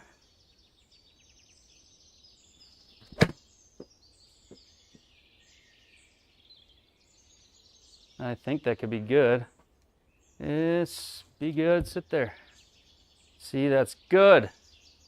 Took the spin off it, so 8,000, that's pretty good.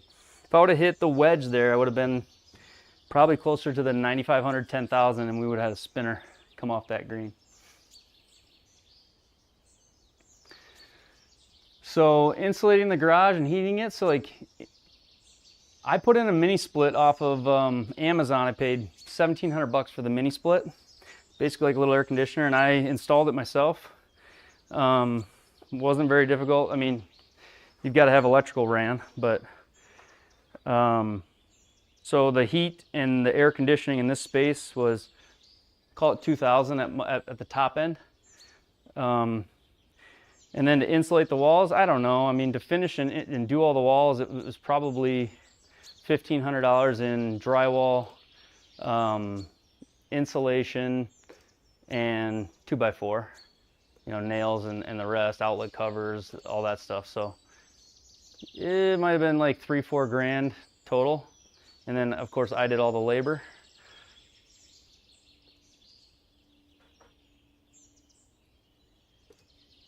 And that's a very fair question. Started working on something for Stu, but can't tell you what it is. There we go, there we go, I like that. All right, 11'9", uphill 1.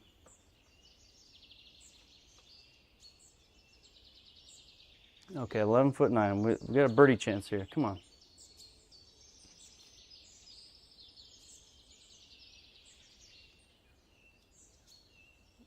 I pushed it. I just pushed it and didn't hit it. I'm so afraid of these 13 stemp greens.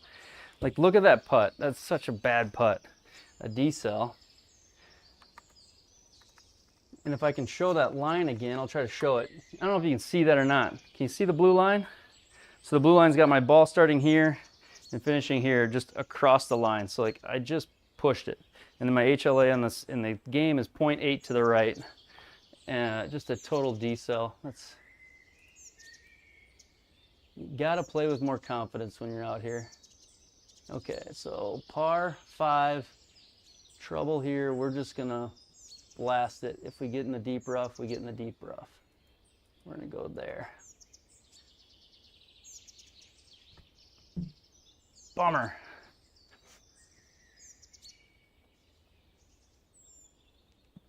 Mini split is easy, I feel like. I don't know.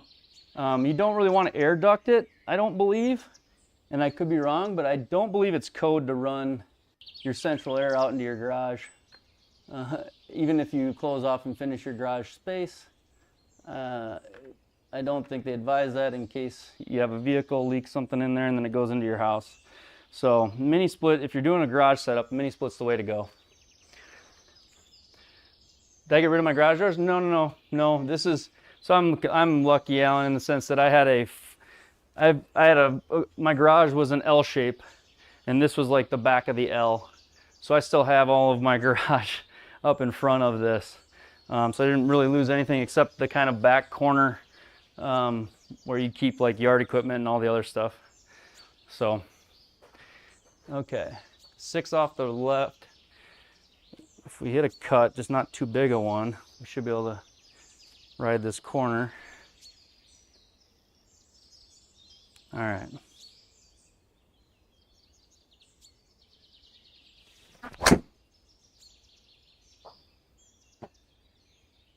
Be good. Come on, cut more.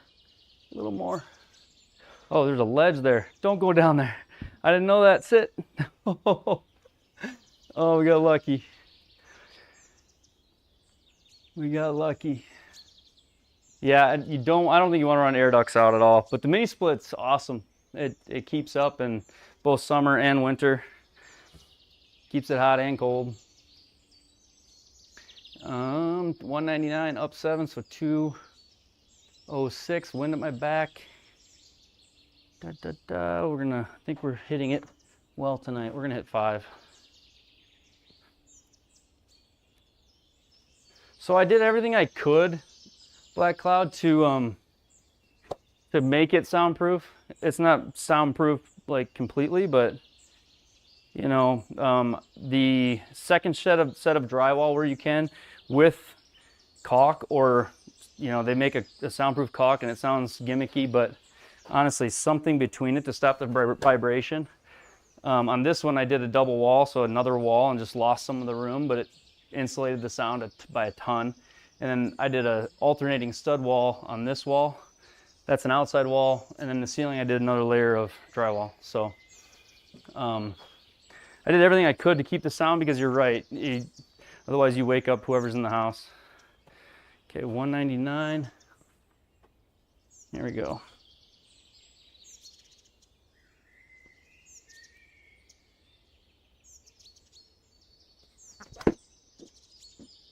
Green glue, that's what it was too.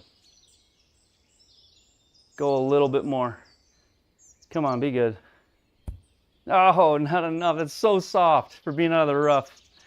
Ah. Bummer. The ball trapping, yeah, it's in the connector. Yep, for sure. And then I do have those in the videos for sure. You can also get that app, the ball tracking app. You can get it just on Alex's GitHub page. Alex with 2 X's that made it.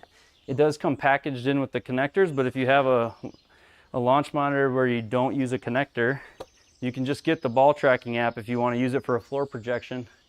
I should make a video on how to do that, how to just use the app for floor projection, even if you don't use it for your input. Fairway, if this wasn't fairway, I would probably putt it. I'm just worried it'll get hung up. So 20 yards uphill, 4 feet, 20 yards.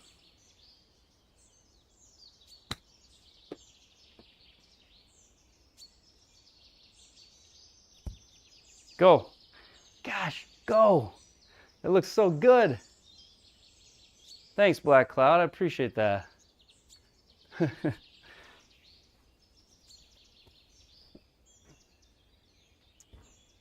Green glue. Yeah, you're in a carport? Yeah. JLAG is nice, GSP is nice. Hey, appreciate that, Black Cloud. You have a net, big screen wall for me? Yeah, absolutely. A lot of people, if you don't have space, hitting into a net with a screen right there is a good solution. And you can get started. Like I got started, I was hitting into a net, and eventually I got screen, and eventually it just kept going. So, somebody asked me one time, like, "Hey, do I save up for everything I want and my sim and all that, or do I just get started?" And my comment was, "Just get started." because, gosh, this feels, I'm gonna overthink this. Okay, 5'8", uphill one. Let's just hit confident little stroke. There we go. All right, started off with the R10. Okay, so we made a birdie. We made a birdie. That's, heck yeah. All right, we're 2 over. We're 49th place right now. So the round 1 leader, Les, I don't know how they do that. Les shot 9 under. Is that 1 round? I think that's 2 rounds.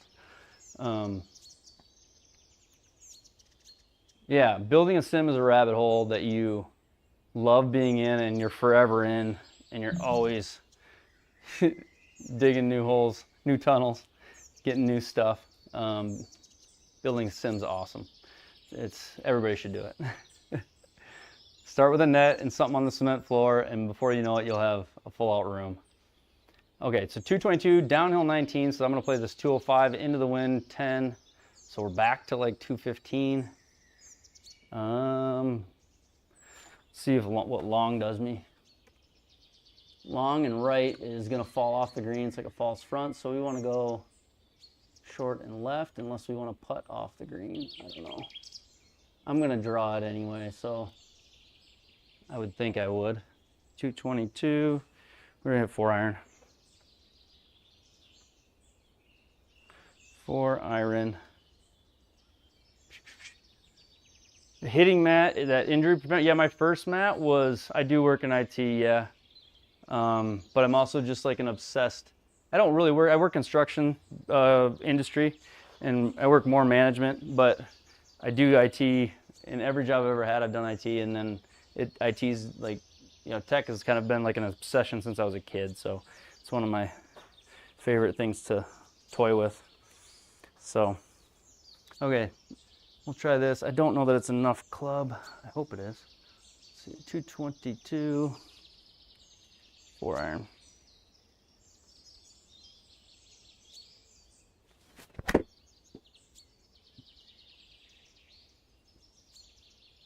I hit it good. A lot of hook on it though.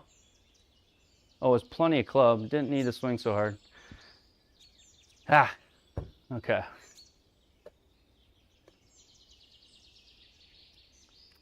R50 helps a lot. Don't set up your laptop every time. It is nice, like the R50, it is nice for that. It's just like a quick boom. No doubt. No doubt. And the club data on it, like, I never knew how badly I needed and wanted the club data. It actually helped me figure out my driver, like, the second I started using it. It was like I was having struggling with the driver, and I had the feeling that I was coming over the top. I was actually inside just holding the face off and creating a slice that way. So the Garmin told me that, you know, through using it. Let's see here. I want to drag my mouse on the green and figure out how far downhill it is once it lands. So right there, it's showing me okay, so you can see it's uphill 2 feet there. When I get down to the hole, it's uphill 0.7. So it's going to drop. It's basically 2 feet downhill from the edge of the green to the hole, and that is only 10 yards. So it's basically, you just got to get it up on the green, and it's going to feed down there. Probably feed down there and off the green if we're not careful.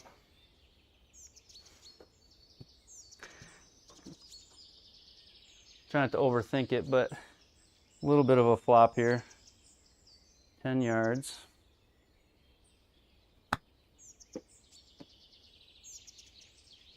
The only thing that stops this is if the greens are too soft, but it should be way downhill. Stop, stop, stop, stop, stop. That was exactly what we wanted to do too. Sit. No. That's gone, isn't it? Ah, that was not a bad shot. That's just it's a bad miss to start the hole. Some of the kids, nice to fire up the R50, no projector. It is for sure. The kids actually love it too.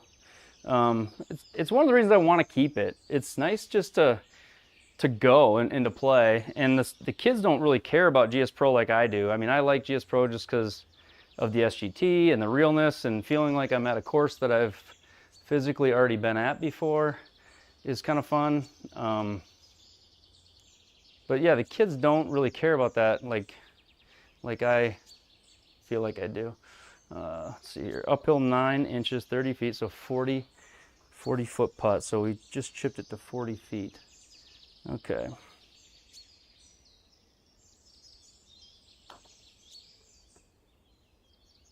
Come on, come on, come on, come on, come on. Ow! That was a good roll.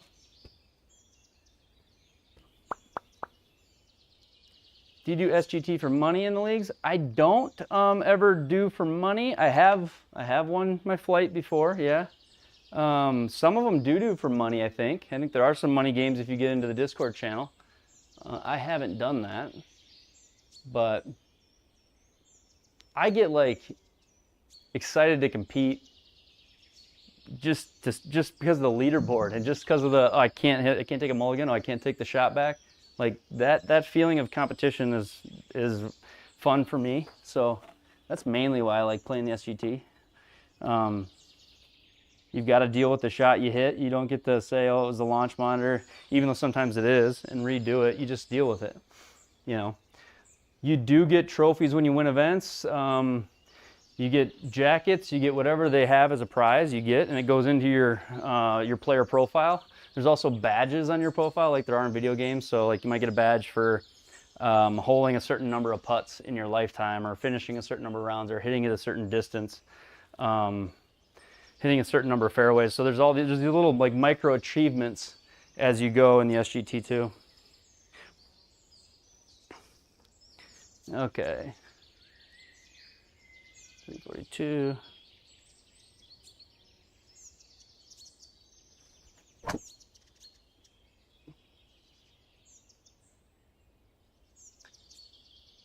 We got to hang on. Hang on.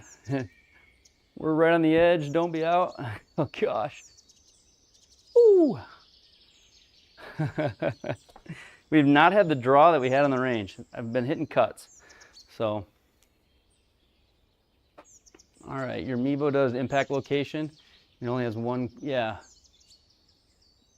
Yeah, I don't get why the Garmin doesn't do the impact location. That would be huge. It just shows everything as, well, it doesn't show it. It's just, it appears in GSPro that everything's center face, because it doesn't give you a face location, which kind of stinks. I wish it did. 160. We got this tree in front of us too. We have a left lie, so the ball's going to come out to the left. Wind is 10 at my back. So 10 at my back, 160. It's got to just be like a light 8-iron. I want to hit 9-iron, but I just don't know that that's smart. Even with the wind at the back, so. Okay, we'll go this way. 8-iron.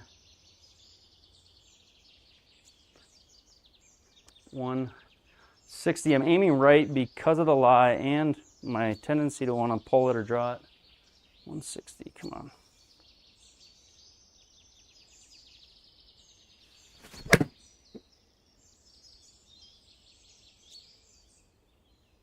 Pulled it a little, but then it came off that lie pretty hard. Sit there. I'm fine with that.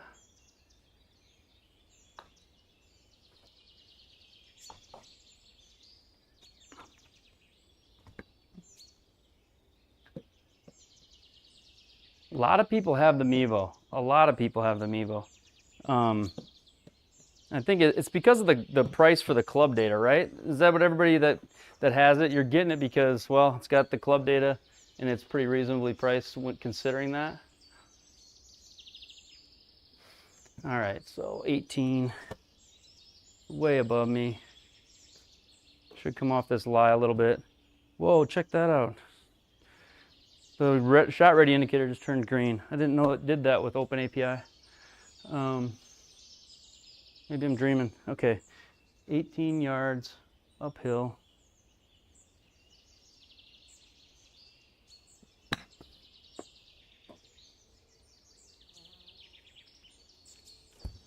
Sit. Gosh. Didn't want to leave it short and have it come back to me, but I didn't think I hit it that hard. But we proved it, didn't we, Ant? I can't blame the MLM anymore. It was like a spot on identical to the chipping on the Garmin that night. Okay, so it's right at the beginning, and then the dots go left. If anything, they may not even move. I'm gonna play this straight. Downhill. Downhill 3 inches, 15 feet.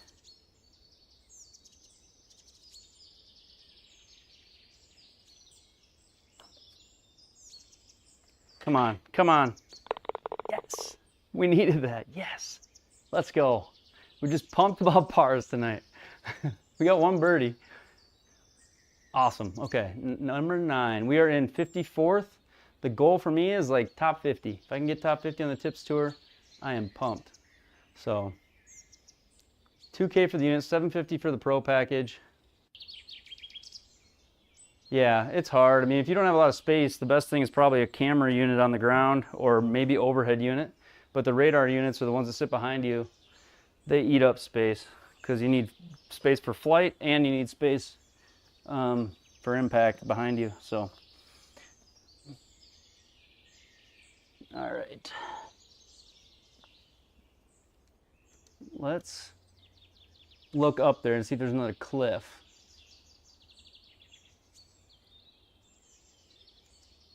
I don't see a cliff over there. If I go long, is there a cliff? Oh, there's some water. I can't really go long. Okay, we'll go there. Right, Kevin? Yeah, for sure. Same turf, same money putt turf. Okay, 3, 11, uphill 5.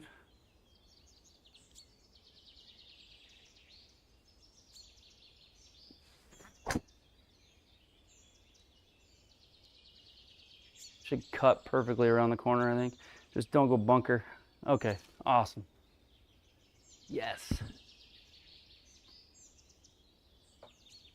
Stamp of your turf needs to match the game. Yeah, the stamp of your turf, yeah. Right. Mine doesn't, it matches 60% of the putts. Misreach the short putts, yeah. A lot of people have trouble with the putting on the Mevo, I feel like. Or it just doesn't feel like it's like, you know, correctly right distance. But there are people that have set up the webcam putting with it, I know. 149, wind at my back, uphill 5. I think we can hit 9-iron here. Pitching wedge.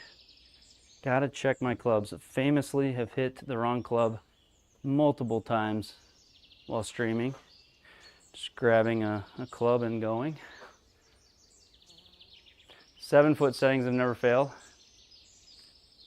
Kevin, you figure that out in a lot of things. It's like a lot of times the guys that have figured it out, you know, like the ones that are struggling just aren't the guys that have figured it out, because you'll hear people say, you know, oh, it's terrible or this or that, and then you'll find somebody who has gone through the grind of learning the device, and they're like, yeah, it can be terrible, but if you do this, put it on this setting, it's fine. Yeah.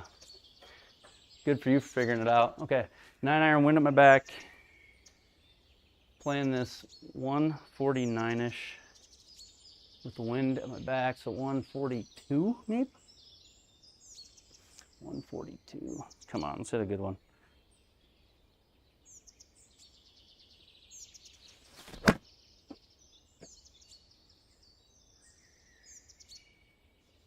Base was a little open, but it was hit really good. Go. See, I aimed over there, thinking I would draw it. It's a good shot. Absolutely, Alan. Absolutely. You're welcome. Thanks for coming and hanging out. Thanks for the chat and for watching. Yeah, if you need help with any of that, just reach out. Shoot me an email, message, whatever, if you get stuck at some point. And if I can't help, it feels like I've gotten to know enough people that I know somebody who can now.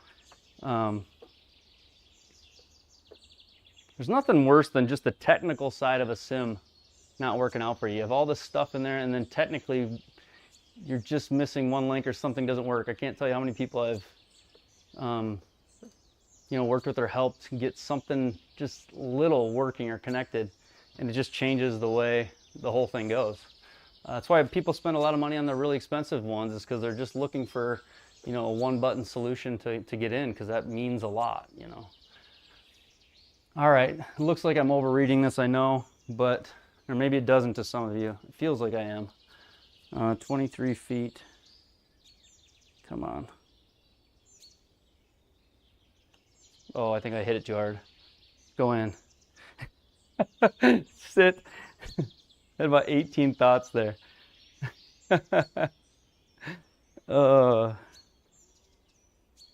Good putt though. Okay, so here's a question. Right where my projector probably needs to be. I mean, could be. I doubt it will be, because I mean, overall your room, it's not like you're pumping out, if it's central air, not like you're pumping out like a drastically different temp. But if you have offset ability, like if the, what is it called, keystone or whatever the left to right is, if you can set it off center, you might be able to avoid that. Okay, 5'8". I dislike these putts so much. 5'8". What a good swing thought, huh? 5'8". Go in the hole. I hit a good putt. Did I aim it right? I didn't aim it right. Golly! You're watching a mental midget right now on this hole. Should have been able to par that. Just hit it. Yeah, exactly. Kevin's like, dear God, he's losing it. I need a caddy, Kev. All right, 13 down. Problem is I want to make the top half so bad that you start getting in your head about it. That's why these are fun. Okay, 159, because the downhill we got crosswind, 172. I think it is. You hit an 8-iron? 9, 8, 5.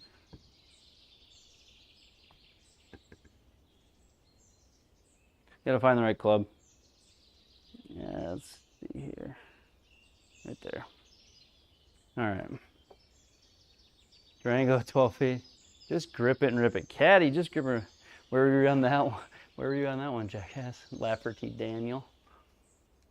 Okay, this seems like a pin you just don't challenge. Is that right? Everything rolls off the front of the green. Downhill 13, so 159. Yeah, well, we just want to hit at that knob. You see that red knob back there? And just be on the right side of the knob. That's the goal.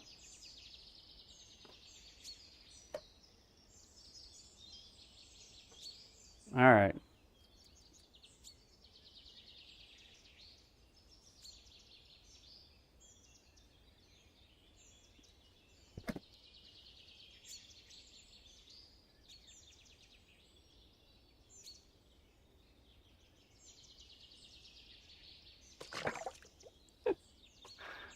Oh man, it hit the hosel. I was trying to hit like a punch cut 7 and I hit the hosel. Just swing the ball, right? Just swing the club. Okay, so let's see here. Let's drop it here because it's just a rough lie. It's not, it's closer. Oh, that's frustrating. But it happens to me. It happens to me just like anyone else. Well, maybe you guys don't do it. God darn it. Why did I try to cut that just a little bit? I'd been drawing it all night. I was just trying to keep the face open. And instead I just shoved the hosel right into it. Okay, 54. Rough lie. Oh my gosh, I shouldn't have taken this. 18 degrees downhill lie. I might have screwed myself here. We'll see what happens.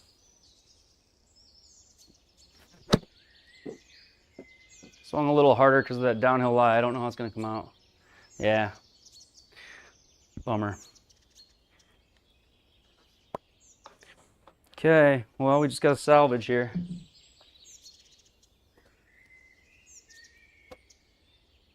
You think the club is blocking?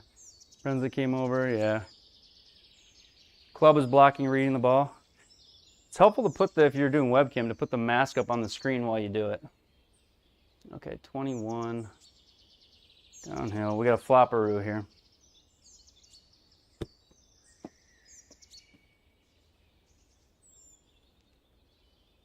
Spin. Stay. That was pretty good. But we are making a mess of the par 3. Okay, what did he say? Just hit the ball, he said. 7 feet, uphill 1. There we go. There we go. I know it was a double, but if we could get, if I could even somehow make like 2 birdies coming in and shoot 4 over, 3 over, somehow we could get to 3 over, I would still be in the top 50. I'd be really pumped with that. I'd be grateful. It's just so stinking hard for a guy like me to play these conditions. But it's mainly in the short game tonight, if you haven't noticed. Lack of confidence on the short game. Is that going to hit the bucket? We'll go there. And we'll cut the corner to there.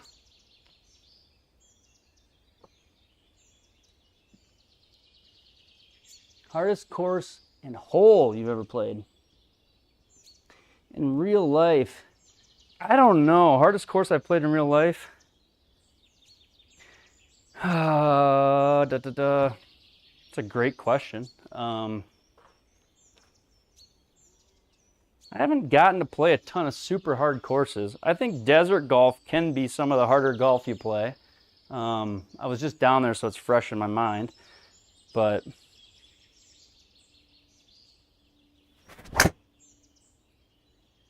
should cut around the corner for me. Come on. There we go.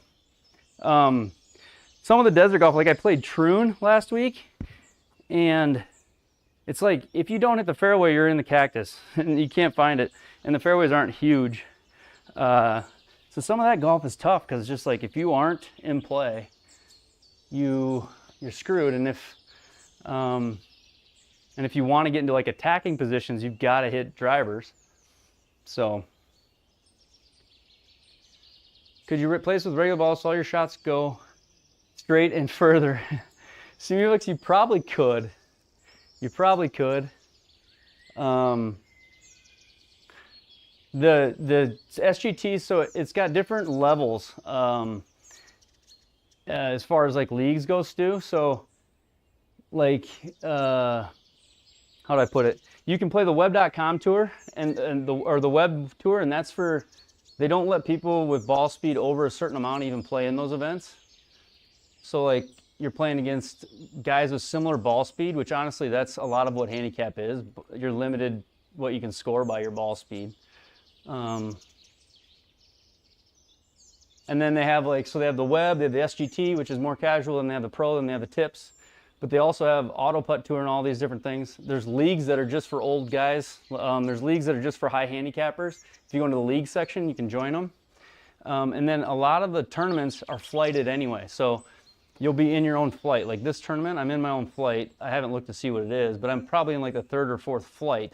And so you can not, even though I can't win this, I'm never going to beat the #1 players in the world that are playing this right now. And even though I can't beat them or win this, technically, I could win my flight. So I'm not really playing against those guys. Let's see here, 166. I'm going to hit this like it's 175, I think. Because of the uphill, because of the end of the wind part. We're going to hit.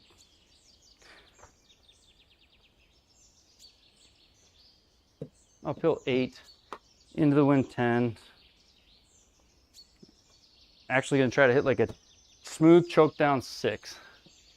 People do sandbag, I'm sure. I mean, yeah, people do sandbag, I'm sure. I mean, I'm playing way above my pay grade here in the tips. Like, obviously these guys are really, really, really good, but it's still fun. 156.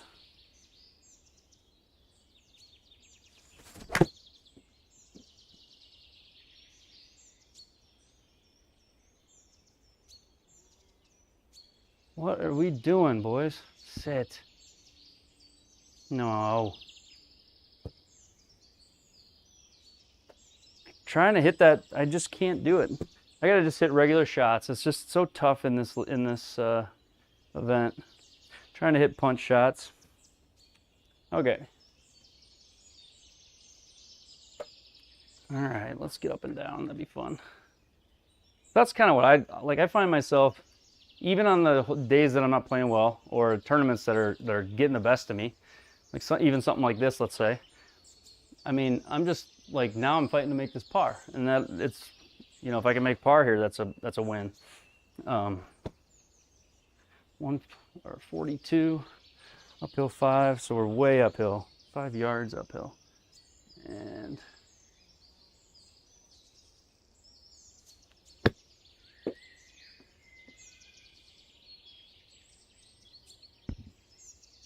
go, come on. Oh, I thought I hit that good.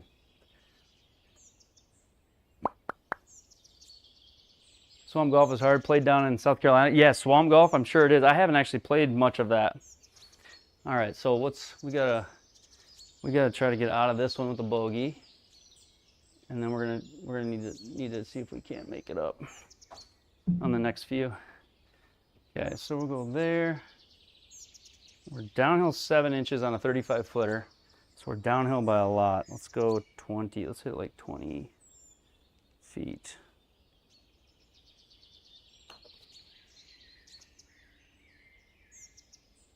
Stay on the green. These are so hard. I can't even explain it, how the putting feels. So after this round, I'm not going to play both. I usually play both. Days of the event at the same time. I'm going to play JLAG's tournament, the JLAG League tournament, right after this tonight, because it will be refreshing to not have 13 stimp. I know we won't in the league tonight. So we'll go from this one to that one, and it'll be a drastic change. Okay, so let's see here. Uphill 11, 18 feet. I am going to putt this. I'm fairway lie. We'll putt it. Go there. So this is like a 30 footer kind of. No way. So the fairway just absolutely killed it.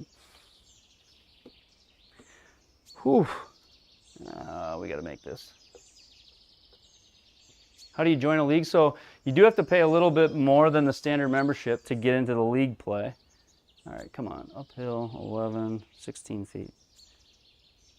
My pace has not been great tonight. Go, go, go, go, go, go, go, go.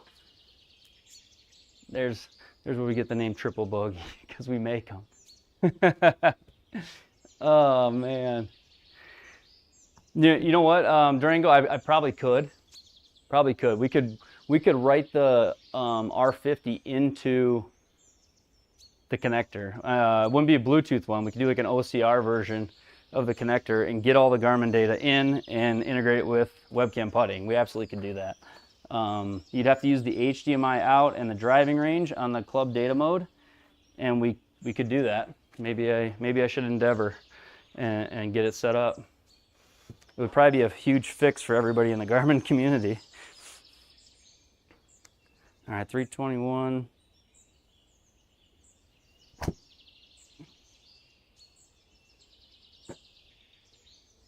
That felt good. Go. Finally hit one hard. All right, we gotta make some birdies. These high scores are killing me.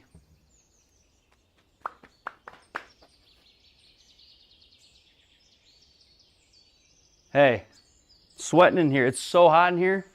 I gotta, that one was stinky though. Oh, let's see here.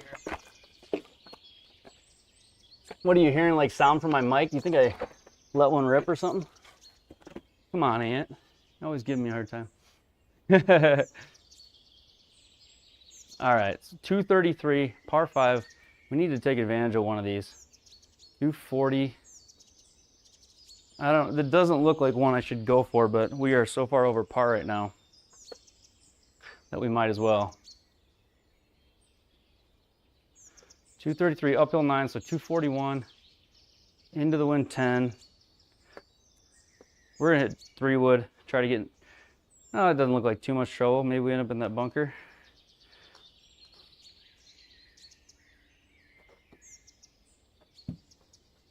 Okay, here we go. 3-wood, 240.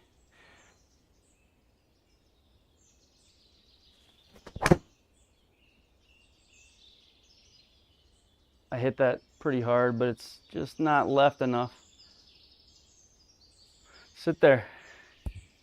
Hey! We're on the green. All right. We're 2 crazy putts. 2 crazy putts. Away from it. Okay, let's see here. So this is downhill. It is better. It is, Andrew. Again, there is no shame here anymore, any longer. All right, so what's this gonna do here, guys? We're going here. Should I just putt it straight to the left and then it's gonna go? How about there? Should have a vote in the chat on where to aim my putts every time. I wonder if that'd be considered fair. Okay, so we'll go there.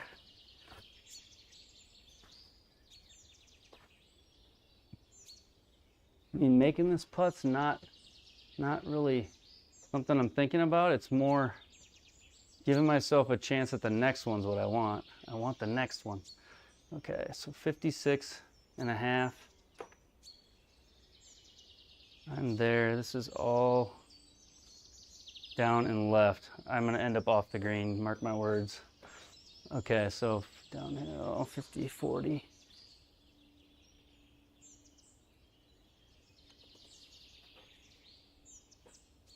Sit, go in, do something crazy. Come on. Let's go. Birdie. We need more birdies.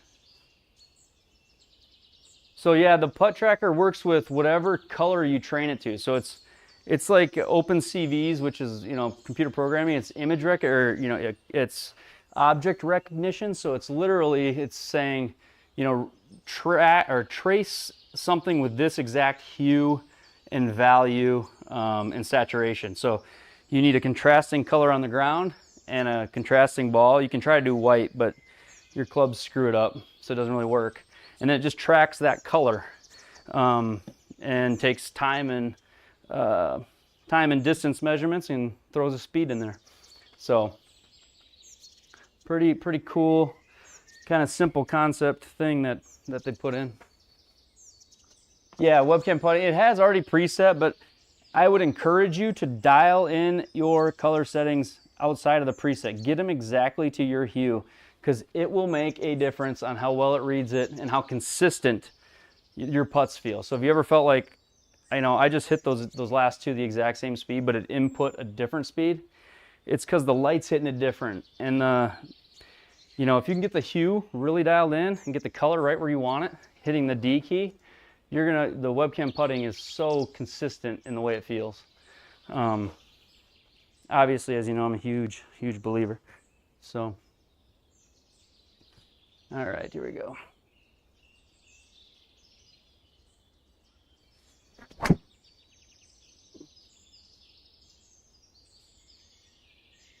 I did not want to go right because of the OB, but I don't want to be in the bunker. Safe fairway. Here we go. Still suffer with the low speed putts. Yeah. Yep. It's so difficult right now with the Garmin, the low speed putts.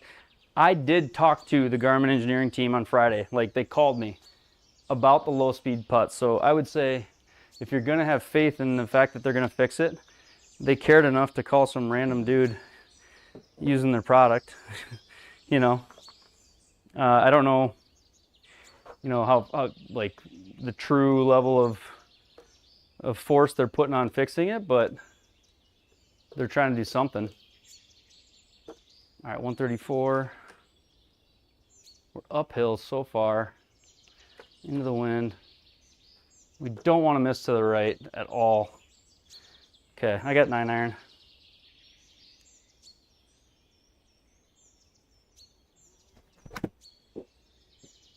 Thank you, Alan. It was a birdie, and I am super pumped about it. I hit that so hard. Stay there. Come all the way back down this fake hill and into the hole, would you? Come on. Come on. Square only has 1 camera. That is crazy. You know, and it's wild. I mean, I guess if you have enough predictive modeling, you know, like let's say you put like 1 billion shot models behind, you know, 1 image frame, in theory, the margin of accuracy that it could predict would be very, very high. And so there is a whole nother approach to that. I mean, it's no different than ChatGPT or something picking the next word that should be in the sentence. It's literally just taking the highest probability based on 1 word prior. Why couldn't they train a golf model to do it off of a photo, the most likely ball flight from it, if they had enough train data? But pretty fascinating or interesting stuff, if you ask me. If they could do that, they'd lower the cost because you'd have less hardware in there. Okay, we got to get a yellow ball. Okay, advanced settings on webcam setup. Lowercase a is advanced settings. That'll be a lot of like your lighting. And then lowercase d, and the case does matter. Lowercase d is debug, and that's where you change the color, the hue slider settings. I'm gonna go there. Downhill for 30 feet. Come on, go in the hole.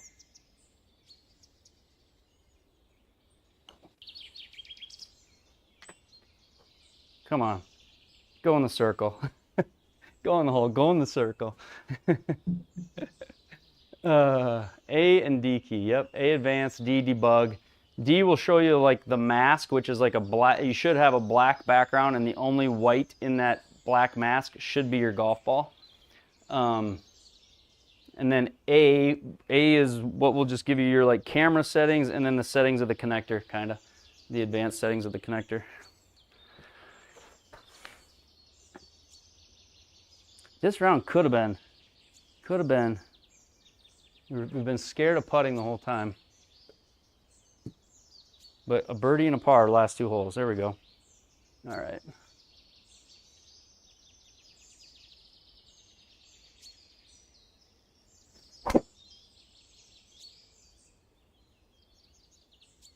I swung hard there. I was trying to get 170. I didn't get it. Good swing.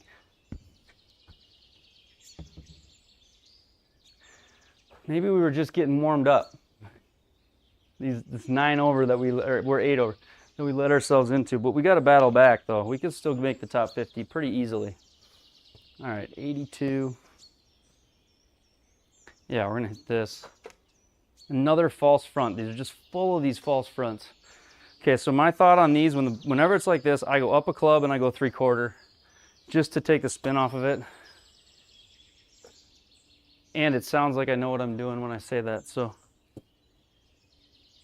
I go with that too. So 80 yards, that's like here on a sand wedge, left arm parallel.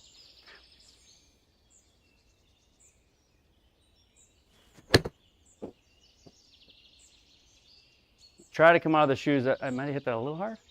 That went 90. I wanted to go 80. All right. Amped up from that drive derby. Yeah, I come off the ground with the front left, especially. I had knee surgery when I was younger, and that left knee doesn't like to turn. So when I really turn into it, this front leg's got to kind of turn out of it, otherwise it hurts.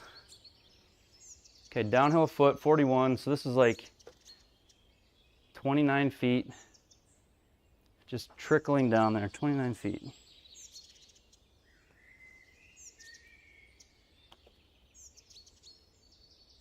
pulled it a little, but just keep going. Go, go, go, go, go. Go, go, go, go, go. Come on. What a putt. Stay there.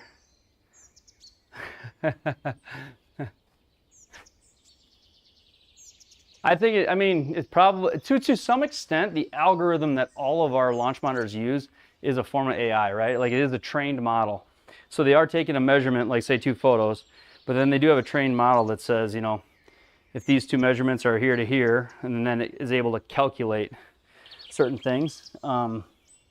So I guess it's more AI in the square, and the fact that it's not necessarily calculating, it's maybe taking 1 measurement and saying, based on that one, we're going to predict these 4 or 5 others. And then if they do it like Tesla does it, where they send all their cars out to catch the driver data, you send all these launch monitors out, and then you have that feedback loop of all the shot data coming in. You know, maybe they can iterate and fix it, you know.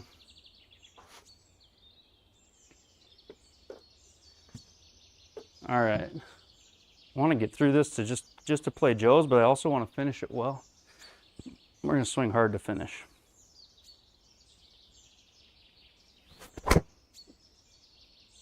Off the toe, it should be hooking into the other fairway.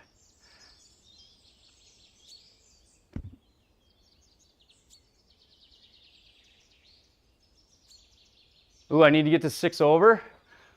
So I need to make 2 birdies, huh?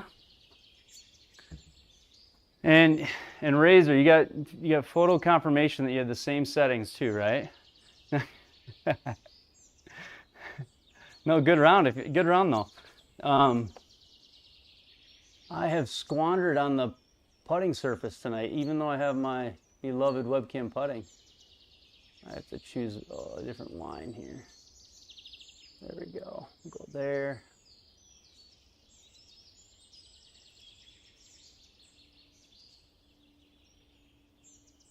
Oh, come on, where's that? There it is. Okay, so we're going there. We've got a little bit of a left lie.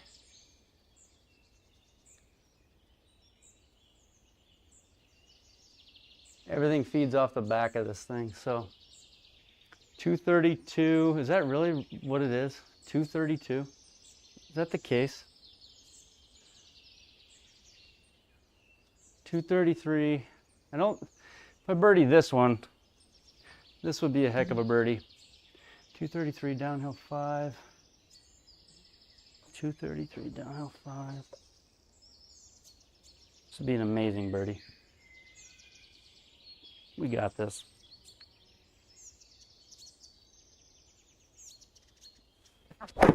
Oh, no, we don't. Oh, shit. Oh, gosh. Go. Be an amazing par. This one feels like a par 5 now. All right, when we get to Joe's League, we're going to tear it up tonight at Joe's League. How's that sound? I haven't had a good round on stream in a while. Well, I've had some okay ones, but it's kind of hard on myself, I guess. Let's see here. 100. MLM2 Pro is radar and camera, yep. Spin down in there. We need to make par here. We got 16, 17, 18. 6 over on the next 3 holes. Pro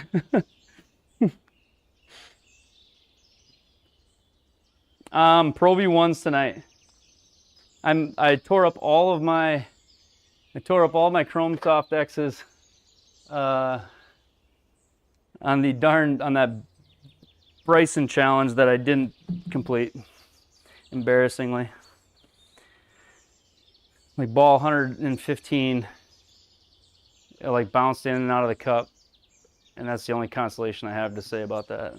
The rest was a long night of failure, and a lot of Callaway golf balls ripped apart.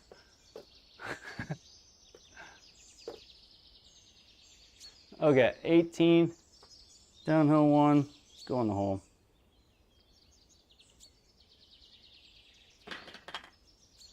Come on, I had it. We got to get a little more confident on this 13 stemp. I don't putt 13. Honestly, the Tips Tour isn't even 13 stemp very often. It's most of the time it's 12. All right, so we're +9. Let's just finish it. We're in 78th right now. Honestly, so I'm only 20 back from like the top 50, so I'd have to have a good round next round, but that's okay. We're not playing that tonight. I'm gonna play Joe's League after this. 10 yards, 145.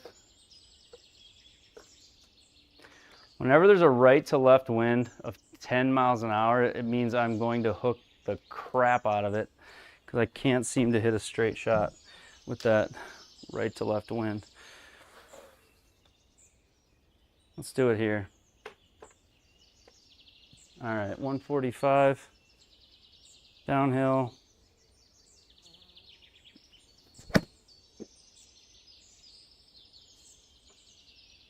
Nope, I didn't. Okay though, I'll be all right there. Sit.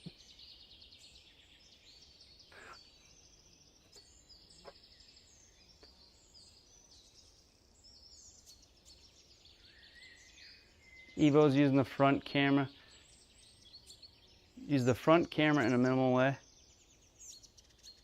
Yeah, so I'm not sure, like, so I think the IR camera, the black and white infrared camera is doing 90% of the spin work with the dots, and then I think the radar is contributing to speed and direction.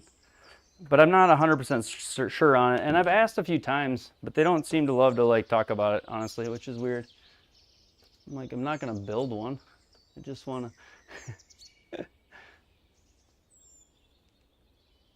Okay, we'll go there. We are uphill. How is this uphill? Does this look uphill to anybody other than, what am I missing here? It is uphill the whole way. Okay. I'll go there. 2-putt would be nice. 39 uphill 9, so 40 feet.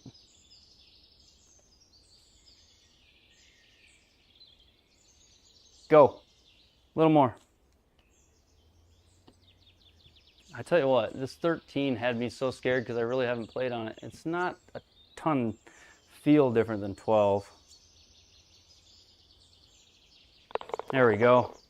Just gotta get more confident and hit that. Good night, making a statement, but the dictation put the question mark. Yeah.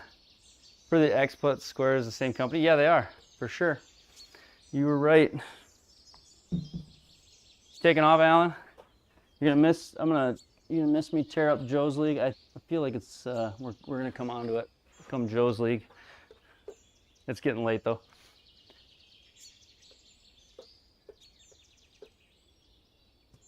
Oh, you didn't even mean good night? Okay.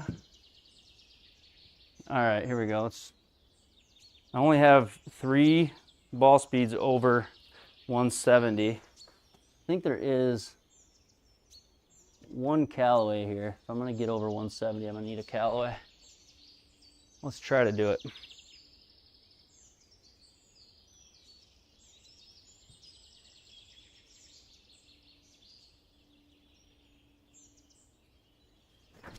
Nope, I didn't even hit the tee.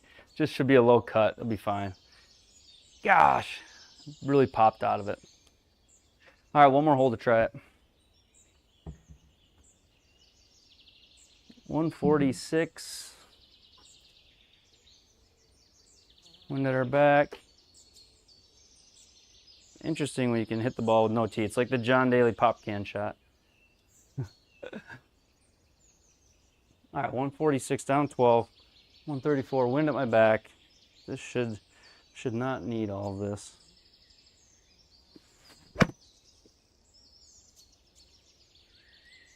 .205 is crazy, isn't it?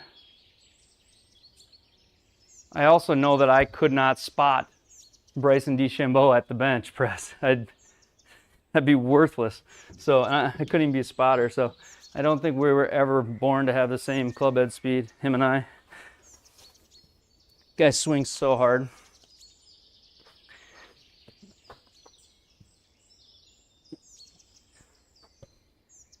I can't even get to like where the tour pros are at. Tour pros are in the 70s often, you know, and 80s obviously. And that's on the stock shots that they're trying to hit. You know, they're not trying to jump on. So when I jump on it, I can sometimes touch 170. All right, 11 feet, downhill 2. Let's go. Birdie there. See, we just need more of that. If I would just relax. Poll on asking, do a John Daly night? Shoot. It'd have to be like, we'd have to like make it a super chat night where we had some incentive to do that. Me smoking darts. I don't smoke, so that would be hard. I can do the barefoot though.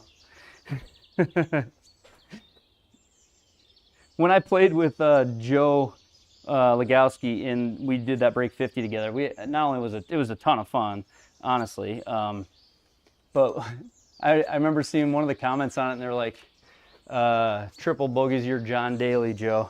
So it was like Joe with his version of the online John Daly. I guess that was the the more casual one in the group there, I guess. All right.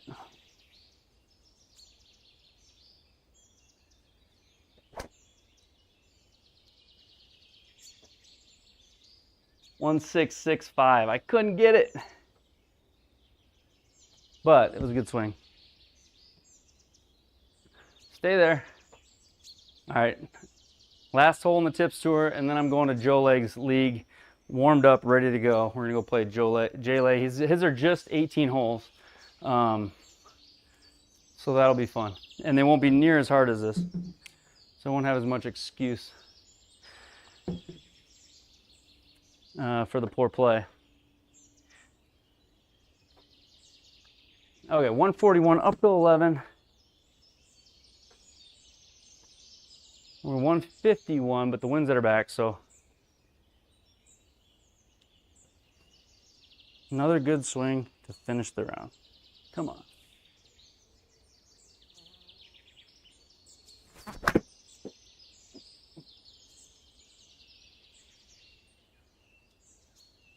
Go a little, be good.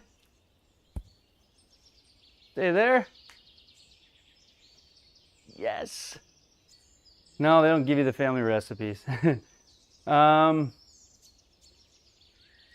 Commission that the PGA finally did.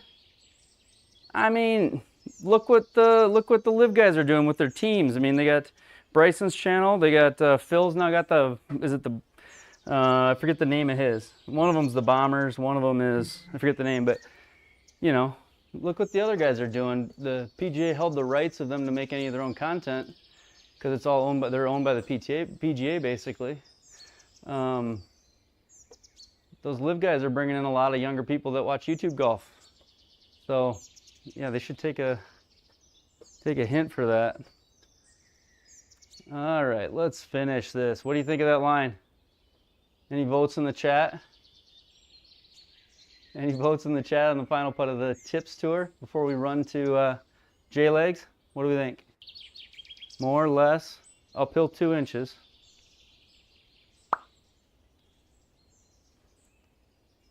Final putt of the warm-up. Big putt to get 7 over. Anyone? Bueller? Bueller? Okay, let's see here. I think I'm going to go with it. I'm going to go with it. It just doesn't feel like enough. I wanted someone to tell me a little bit more. That's all I wanted. Okay, 12 foot 2, 12 foot, uphill 2, 14 feet.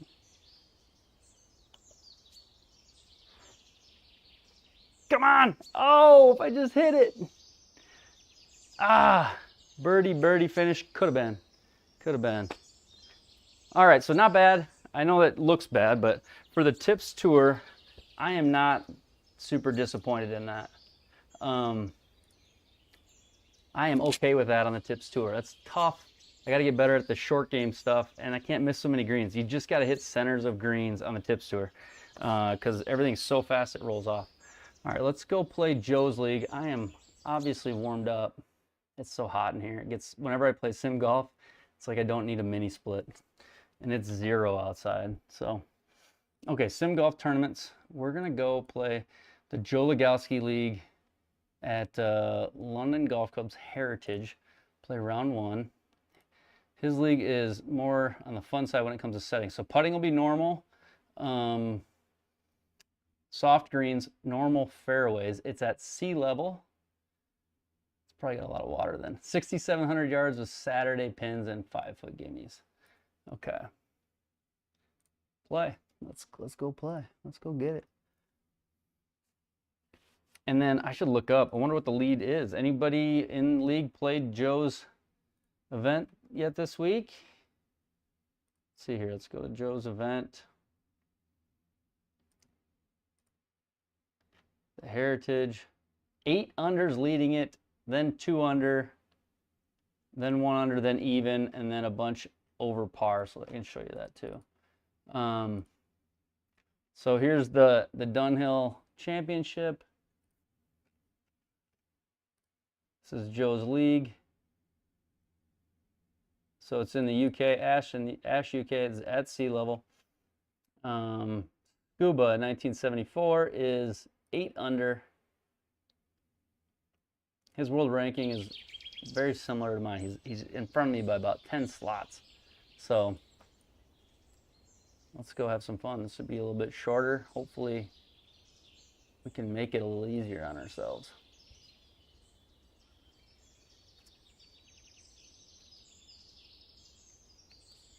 Thinking about grabbing a ticket. What did I miss there? Ticket to what? Let's see here.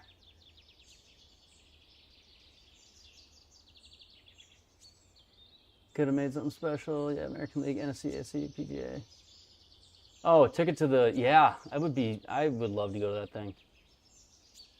I don't even know where they're at. Where is the first one at? They're in big stadiums, obviously, right? And they're touring it around.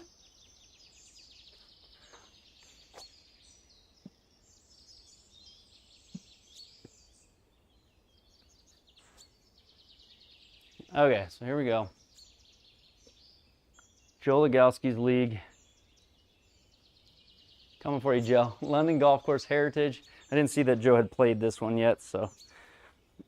But 900 is still a crazy score. That's hard to beat. I don't care what the course settings are. Let's see. Hole 1.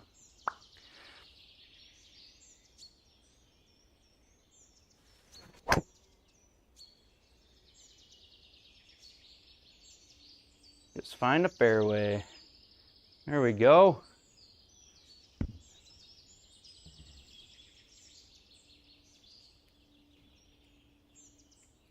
Hear about the cool match happening soon. Where it's Scotty Rory versus Brooks and Bryson in Vegas. That'd be cool.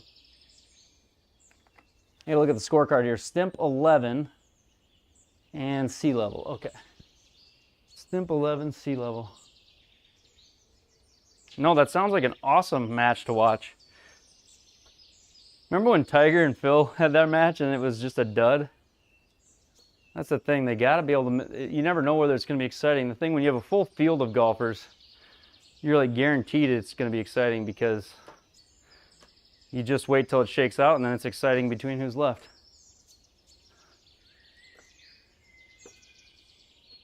Okay, 102. We got to attack, attack, attack. Next Tuesday. Next Tuesday. It's always at the same place? A single place in Florida? Every single one of them? All right, 102. I've got sand wedge here. Come on, 102.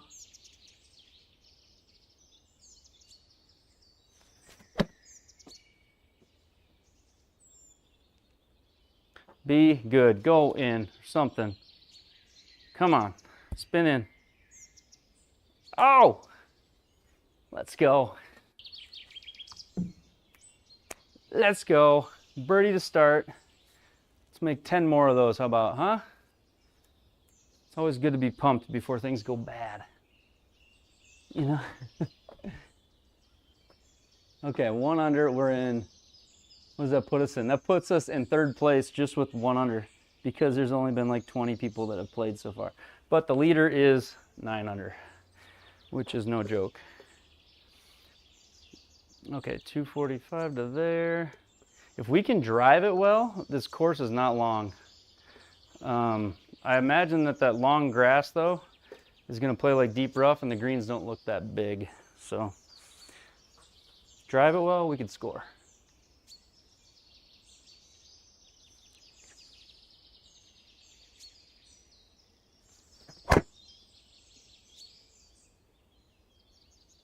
That was hit. That felt so good. Oh, go. I want them all to feel that way.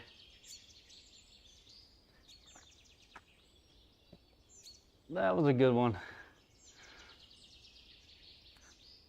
TGL Golf on, put the link. I'll have to find it too.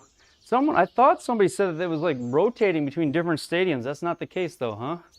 It's in one place because of the structure and everything they had to build. Because they putt out on like a green that like moves and creates the surface, right? So they kind of putt in reality and then hit in the sim. Or maybe even chip in the reality side of it.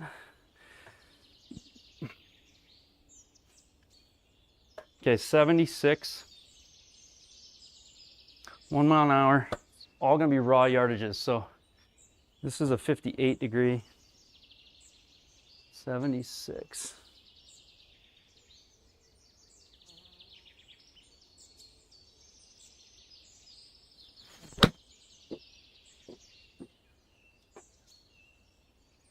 That could be good too. Come on, spin hard. Spin back. Get in there. We can drive it well.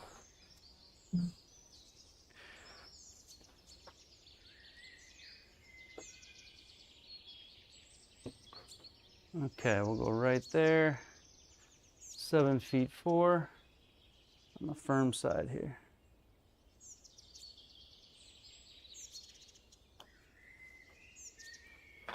Get in there. Hey, I think on a hard putting setting that would have missed. Oh, let's go. Let's go. Let's go. All right, we're 2 under. Through 2. Let's keep it going. 177. 177 down 6, so 171 into the wind a yard.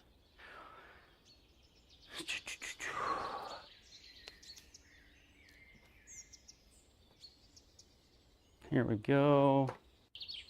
Club up. It's just whenever I swing light, I pull the crap out of it. Let's try not to do that this time. Okay. 77.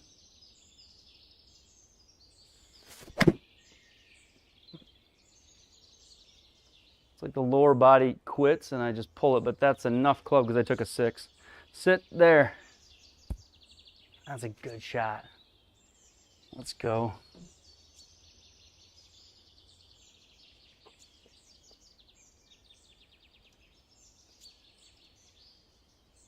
Right there, downhill 3, 20 feet. Go there.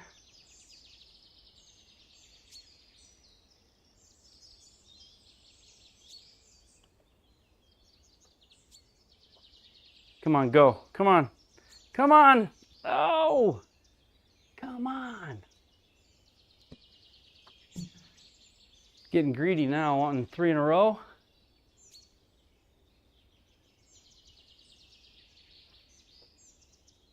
Yeah, I would love to go to it. It's going to be fun to watch.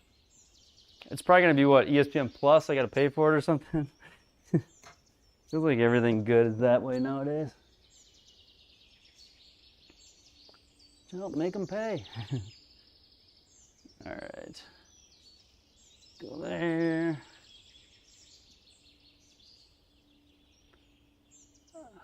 Go.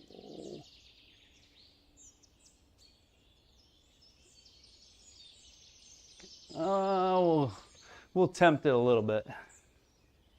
We'll tempt it a little bit.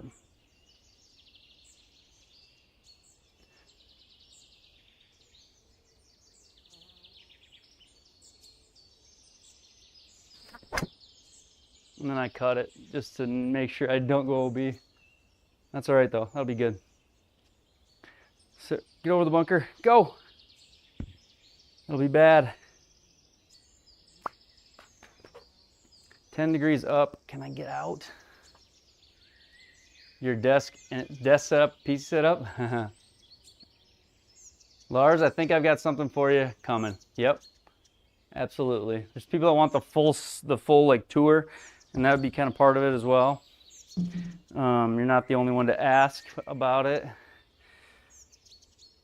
so I appreciate that comment and that ask, because that's what I want to know. It is helpful to know what people want to see, and which parts are the most interesting to them.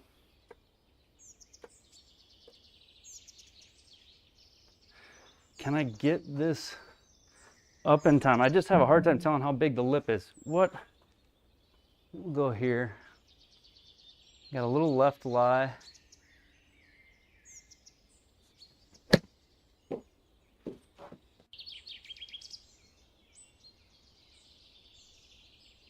Stay there. Wow, that spun a lot. Sit, sit, sit. It's because I had 10-degree uphill lie. I'm sure that didn't help with the spin at all. Thank you, Lars. Appreciate that. Yeah, the desk is an interesting backstory too. When I bought the house, or when my wife and I bought the house, the desk was in one of the basement rooms. It was in an office in the basement, and it was so heavy and so big. It's like a commercial desk. It was so heavy and so big that the guy that owned the house, he asked if I wanted to buy it, and I was like, I don't think so. I don't know that I've used. And then he's like, well, actually, would you just take it because I can't move it out? And then, you know, I didn't really know. It's like a $2,500 desk. So a huge score there. All right, 27 uphill 7. Let's make one. Crazy how much more confidence I have on stemp 11. Go in. Oh! Darn it. We are putting good. I got so scared on stemp 13, but on stemp 11, I'm like at home, and that's what we've got right now. Stu, maybe Stu, maybe Stu. Next year, coming 2025. No, coming 2026.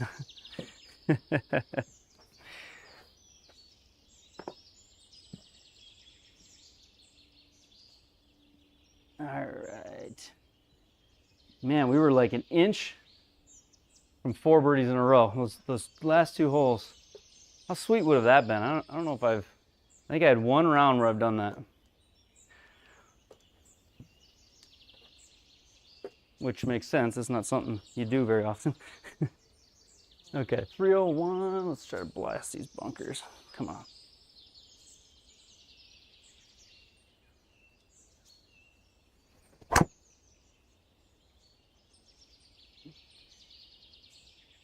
.167. I still can't get there. Stay out of the long stuff. Yeah, I've got all different ones. I don't like using the white one. I do think the white one could throw a reading off because, you know, white's reflective or whatever to the IR. But K2, when they send it to you, they send you red, black, and white. And on each one, I actually have different height tees. Well, I got new K2 tees. So like this is a level 3 height. And then this one is a level, is it 4? And then the one I use, the black one, is a level 6. So those are the 3 tees that are most common. Like when my dad comes over and family, they like the 3 and 4. And I like the 6, but I did switch the one I use to black. Very observant there, honestly. Par 5, 184 downhill. But I did that just for the Garmin, and you know, just thinking the white could throw it off was exactly why I did it. 183 with a carry of 173. Let's go there. 175, 170.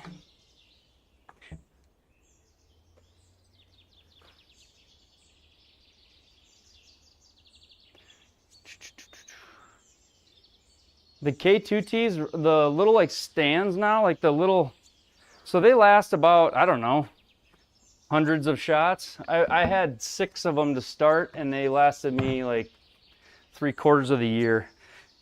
These, because he made a new design, these are on the K2 site right now for like 50 cents a piece, and these are like the little holders, and this is what breaks. The little diamond piece that you see on my forehead right now, that's what breaks. So I think that was redesigned, and these are the old ones, and they're like 50 cents a piece or something. So I got like 100 of them, maybe for $0.25 a piece.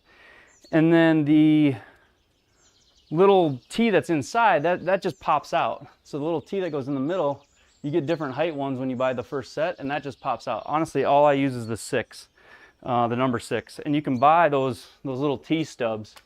So the T's themselves aren't expensive, and then the bungee's just bungee cord. I don't use the sandbag, even though it's a sweet sandbag. I have it tied to my mat, so. All right, 175.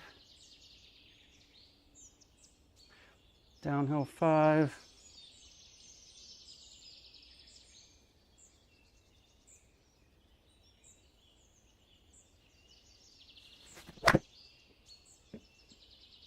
That felt good. Be good.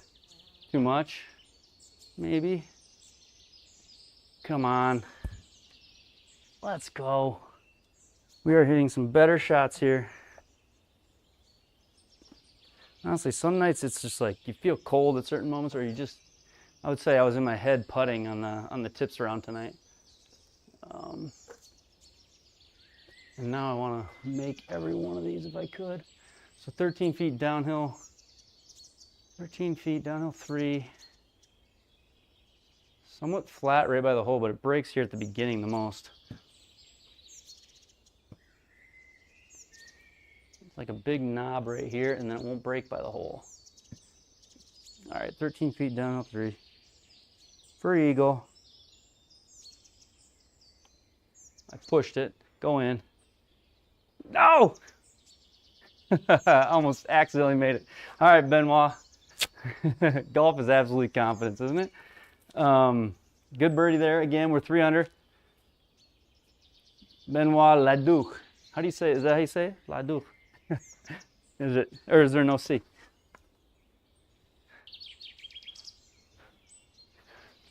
Buenas noches. Good night. Or something like that. Oh, wait, you're French. Night, Benoit. French Canadian. Ta-da.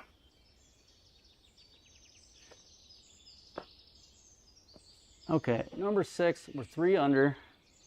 We've got to keep this going. This is too fun, too much fun when golf is going this way.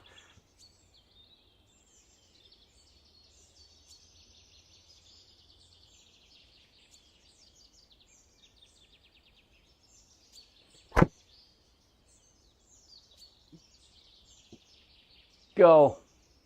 165. This is what I told Smeebox I was doing better. I was driving it better, and then we got on the tips tour and I couldn't hit it.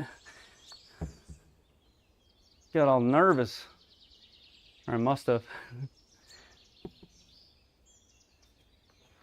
9. 145. Okay, 145.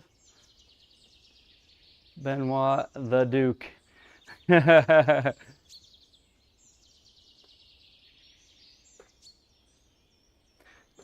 Duke of Canada. Come on, Tabernacle. That must be a Canadian reference that's going right over my head.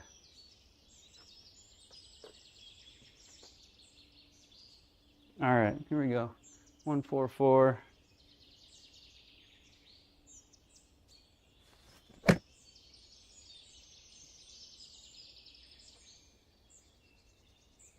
He just got such, Joe's got such a, high IQ for the game, and he's such a high skilled player though. Like the absolute consistency he has, but he also does the things you should do if you want to be as good as him. Like he's got stimp charts. So he knows, he's gotten a feel for how far to take it back in rhythm to produce, say, a 3-mile-an-hour putt. And then he knows that on stimp, you know, say 13, a 3-mile-an-hour putt goes, let's say, 9 feet. And so he plays the stimp charts and just, you know, sticks to his game. He also has the clock system for his wedges. I mean, he does a lot of things like that that just make you more consistent. It's not that we could all do them, but it takes discipline to figure out what your clock system is. It takes discipline to learn and train yourself on those mile per hours. He's such a great player, and just so consistent, which is what makes a great player. Like, I can go out and have a really good round. He does it almost every week, which is really cool to see. But golf's a great game because it's like, if you're out there having fun, it doesn't matter if you're shooting, you know, if you're winning the tournament or if you're in dead last. If you're having fun, that's, you know, it's fun to win and it's fun to have fun. So it's just hard to get yourself in that mindset when you're competitive, I guess. All right, let's see here. 25 feet, let's get it in.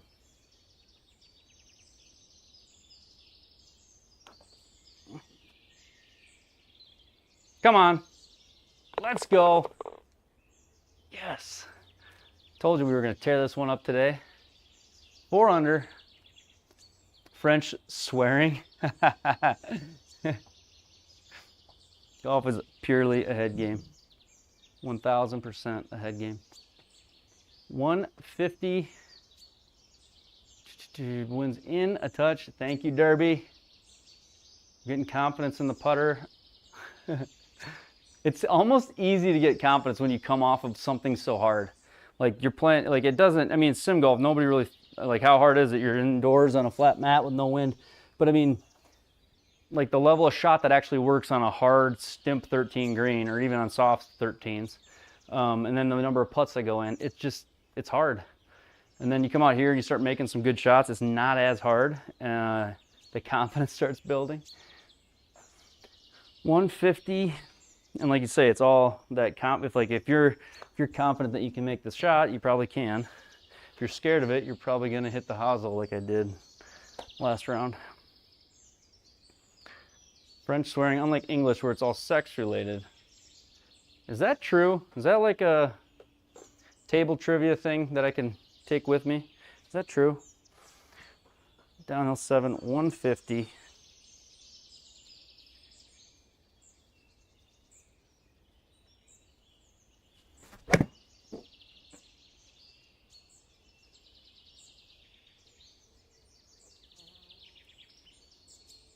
Sit there. Didn't want to be short. We accomplished that. Isn't that the best, Alan? It's the best. His speed's almost always spot on, for sure. But like, you even look at Bryson, if you've watched any of Bryson's Break 50 episodes, or even any of his, like, just golf playing ones, Bryson plays, he putts similar to how I believe, I can't speak for Joe, but having watched him, I think this is what he does. If you look at Bryson putts with a GC quad on the green, and he's trying to train himself how far back in tempo is 25 feet, how far back is 30 feet, how far back is 40 feet, and then he adds, or he plays it like a 50-footer if he thinks the 40-footer has some hill to it. Well, that's kind of the same thing. If you start to learn, when I go here to here, that's 5 miles an hour, let's say, you're going to be really, really good and consistent with your putting. I've kind of got, I mean, I feel very confident in my speeds and in my, like, tempo rhythm, how far I take it back on the Stimp 11 on here, because I've done it so much. But when I get on the Tips Tour and it's 13, I don't know, just gets in my head. All right, 25 feet.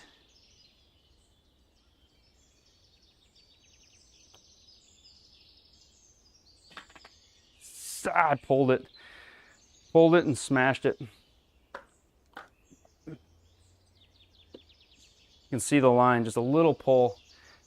I think even with that speed on normal, you could hit the cup and still make it, but 8 foot here. Boom. Okay. Par.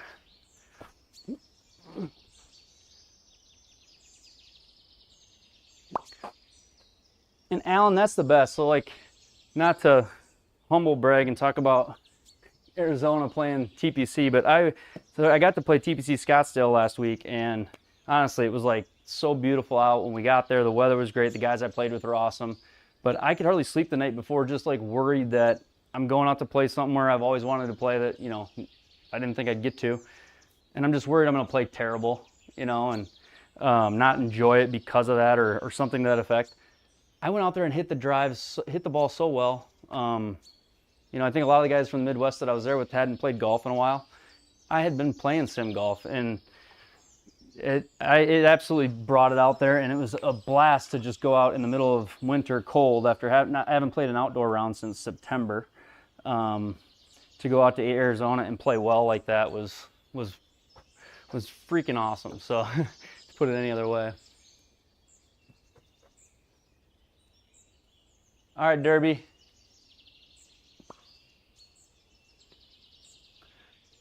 Oh, let's see here. Battery dying. All right, Derby. Put those rims first in this. All right, here we go.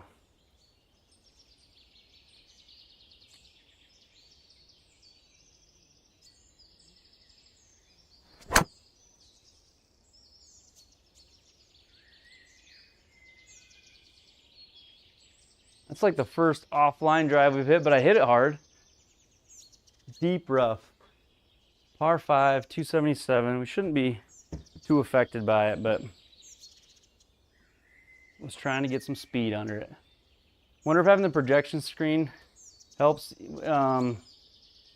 It might. I mean, I've really learned in the sim, one thing that I've gotten comfortable with is like, you know, in golf you want to keep your head down and you want to sort of learn what your distances are at different takeaway values. So like the further you take it back with full tempo, like what are your distances starting to be? And I started to trust those outdoors.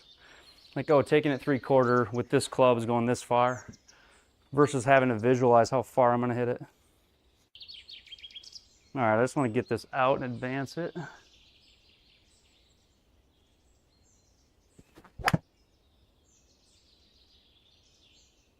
Should have checked where it was aimed. I didn't. It's aimed at that 148 sign, isn't it? Darn it. Be fine there. Sit in the fairway. Or go in the rough. Go in the rough. Let's see here.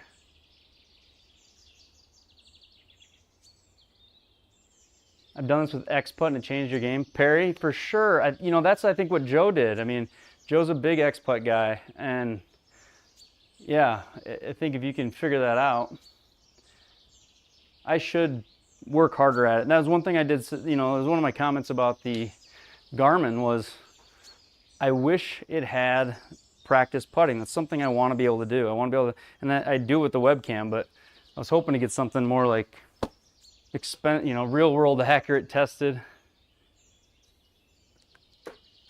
It's one thing I wish the Garmin absolutely, you know, had.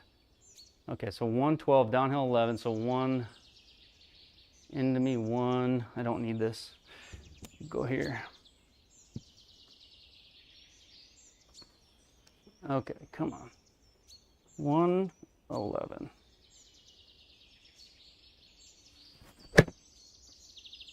Chunky.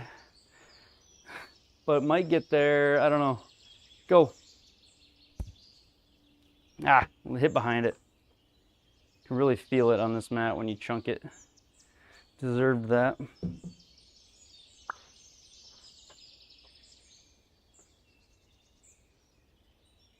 Learning initially outdoors, taking it indoors.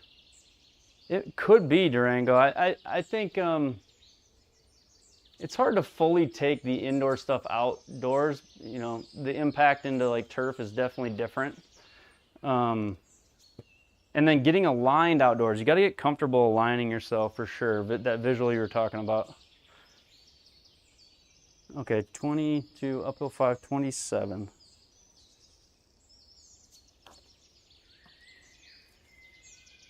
Ooh, I nuked that. Okay. Go there. Flat, it says. 8'9".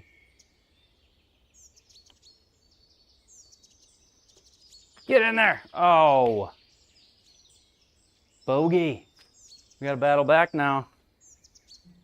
Bogey on the par 5. That deep rough got me. Okay. And a 3-putt. 3-putt got me. That didn't help. Nuked the first putt. On to the next one. All right, number 9. We're 3 under.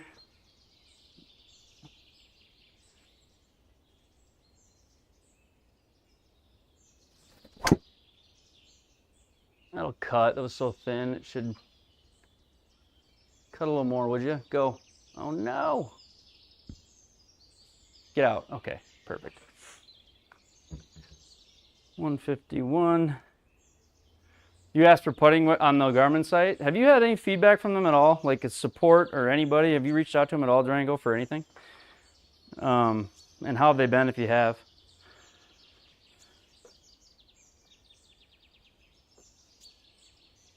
Seven degrees left, so I gotta aim right. Out of the rough. Right there.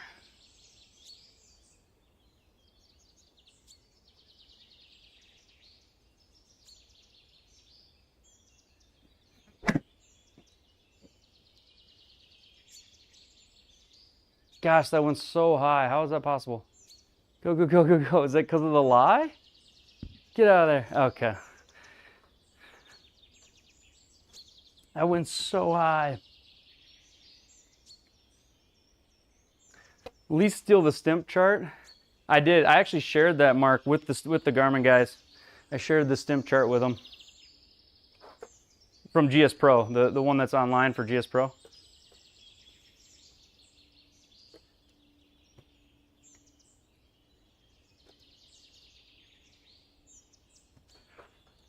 All right, Flopodopoulos, if PDN was here. 15 yards. Almost hit my ceiling. That was fun. I love when those come out like they feel.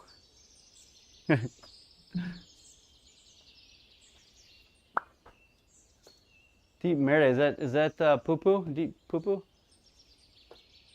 What does that mean? Okay. 7.5. Get in there. Oh, we snuck it in. There we go. That was a good save. Good save. We did not need 2 bogeys in a row to kill momentum. All right, so 3 under on the front. JT Walsh with a 12 under finish. Come on, what was that? Somebody just finished this? Somebody just played that? Or was he live when I was playing? He might have been live when I was playing. All right, we really got to step it up now. Needed all those putts to fall. Okay, 272. Go there.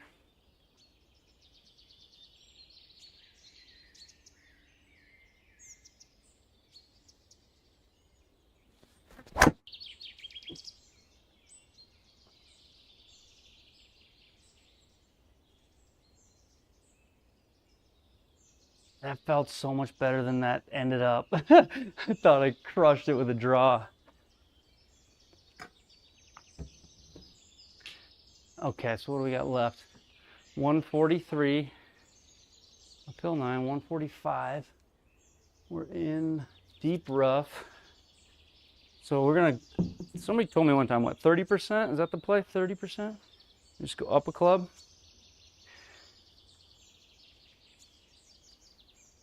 All right, here we go.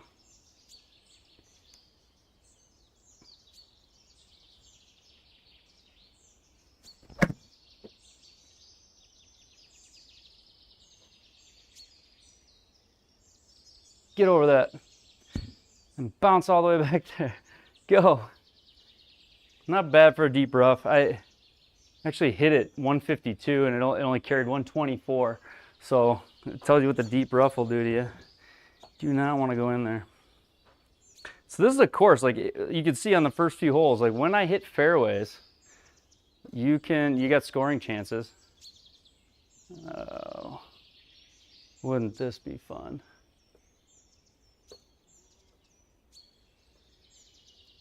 This would be a blast if this could go in. There we go, let's try that. I've said this before, but it's kind of like sometimes I think my putting is just a lottery of the accuracy of this, the movement on the stick, how hard I hit the stick. All right, downhill 10, 44 feet, so it's like 34 feet.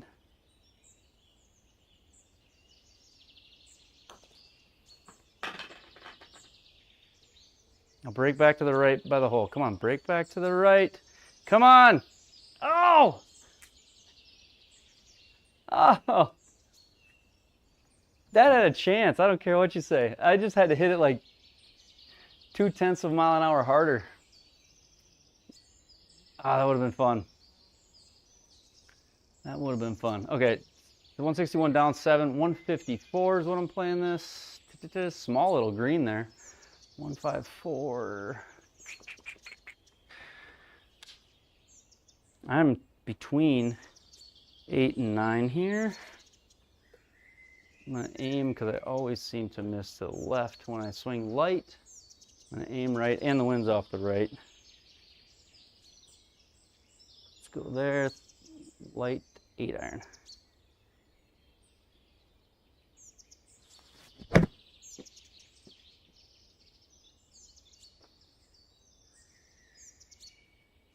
It's enough. I don't know if it'd be good. Come on. Go. There we go. That was a good shot. Controlled 8 iron there. Okay.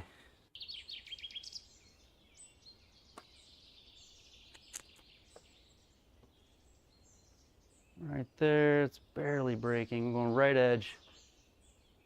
13 feet, basically 11, uphill 2.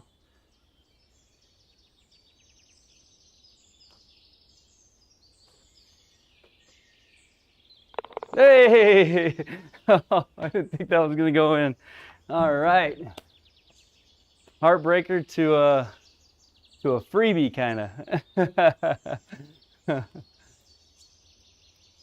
All right, par 5. We need all we can get out of every one of these holes coming in.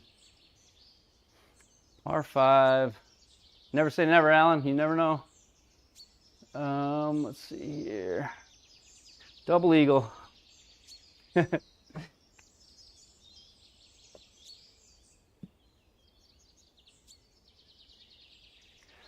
Okay, let's see here. 242 to there, 301 to there, downhill 7. I guess we try to go over everything for sure.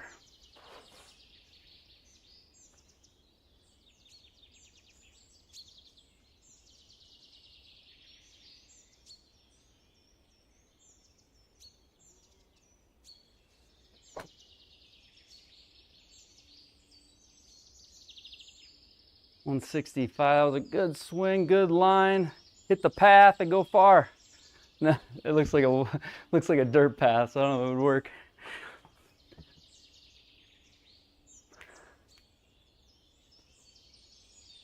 So on this one, putting is normal. So you can see, like, I missed that offline, and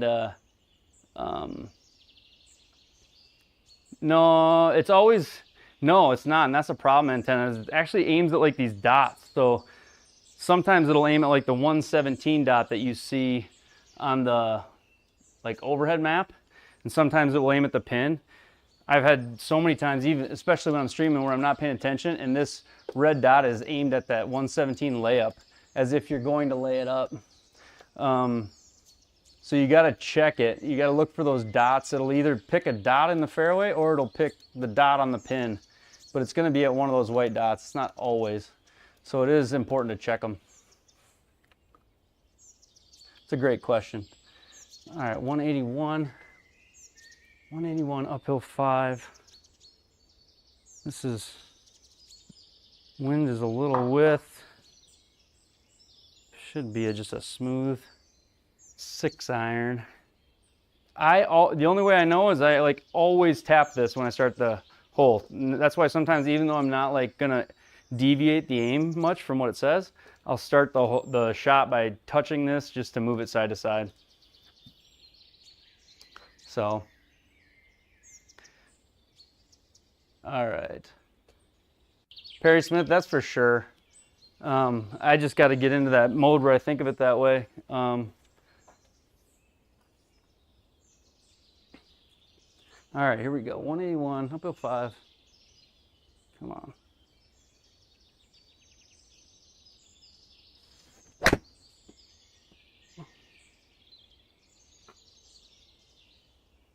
What?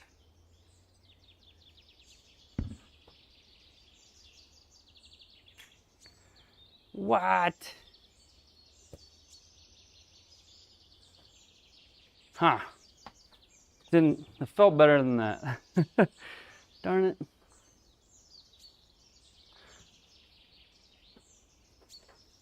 Okay. Alan, you've done golf course design? Nice.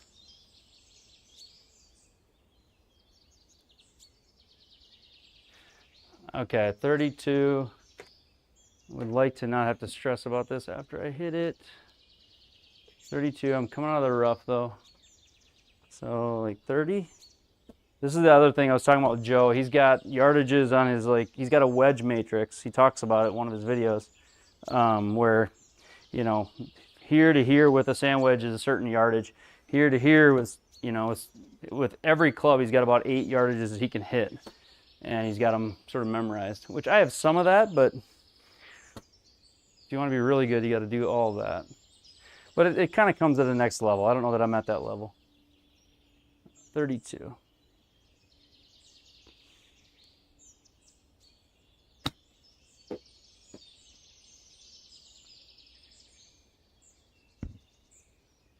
Oh, Ben, come on. Ah, I think the rough just took a little off of it on me. Okay, fairway lie, let's... Oh. Let's go here. I shouldn't have even tried to be so cute with it. I should have really tried to get it on. If anything, been long, because I could have had the putt. So, all right, uphill 2 inches. We're 21 feet. Go right there, maybe. So 23 feet plus a little bit of fairway lie. Come on, one time. Go in. Come on. Yes! Let's go.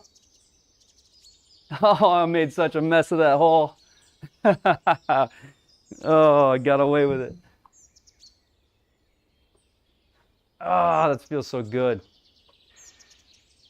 This screen looks so small if I'm looking at the right thing. Oh, I'm so pumped up for that. That was awesome. Okay. Let's get up there.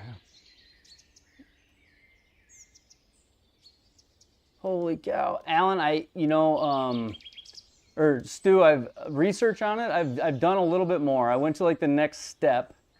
I went to the next step in building my the local course near me, but it's definitely a process. And then I found that when I had taken enough time away from it, 293. Do I even hit for this, you guys? What do I do? Am I crazy? Should I just go? What do I do here? 280 carry is there.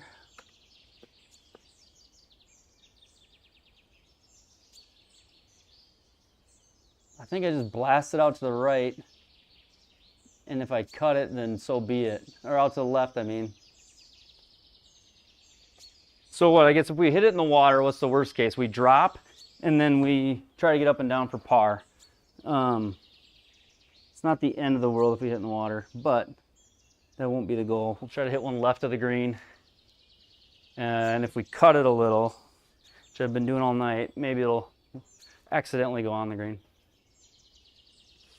Little tiny green though. Okay.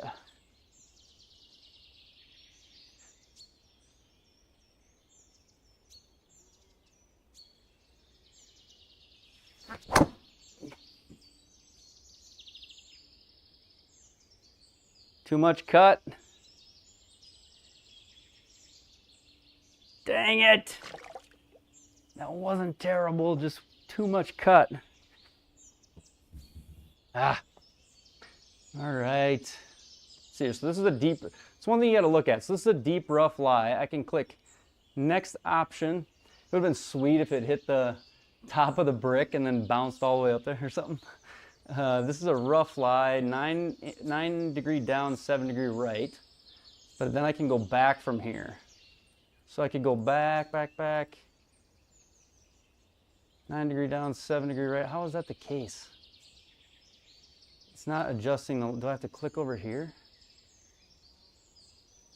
Oh yeah, so if you click somewhere, then it'll adjust the numbers. Okay, so let's go move forward. What's this, 89 yards, 86?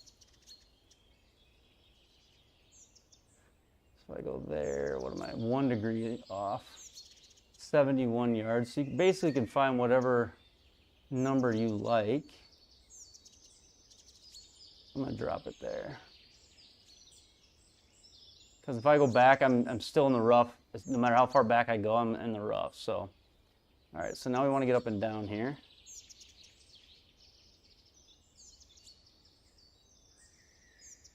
So we got 1 degree off is on the line, and our fly is going to be 67, 69, somewhere in there. 69. Try to get a par. We want to get out of here with par, right? All right. Okay, 67, 71 total.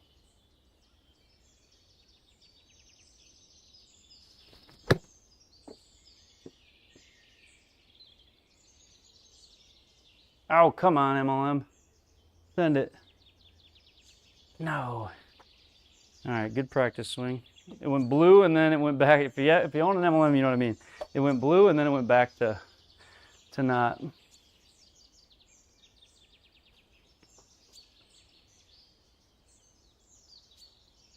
I've never seen that red symbol in the bottom, the no internet symbol before. Are you guys still there?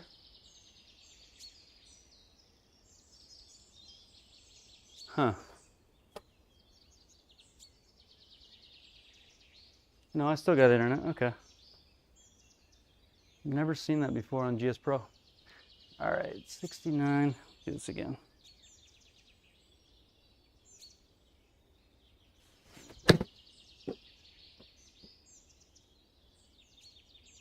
$86. Are you kidding me?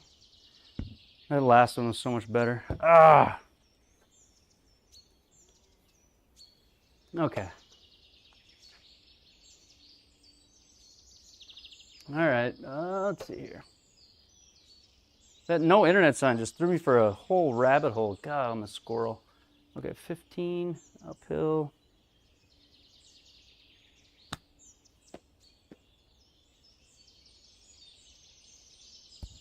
Sit there, go in. Ah, bogey. I guess that's what you get when you go for it. We got 2 bogeys on the round, so that makes it hard.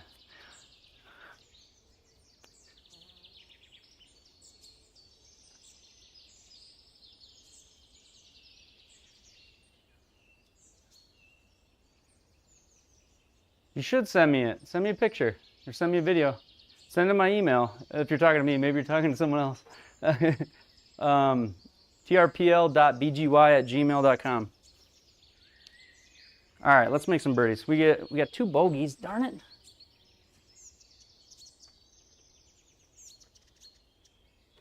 Not smart enough to lay up. Really, all I had to do was pull that last shot.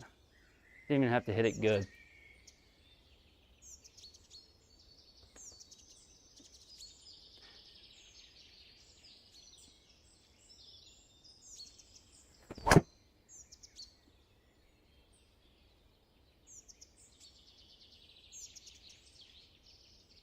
Be good.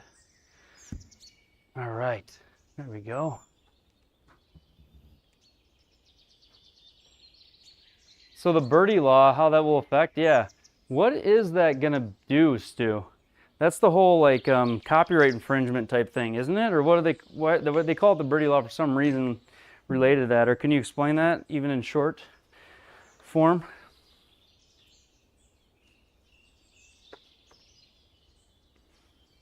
It's basically like you can't like make other people's properties, or I don't even know, like digitally 3D design them, and it'll affect golf courses specifically. I don't know, I'm butchering it, I'm sure. Okay, 115.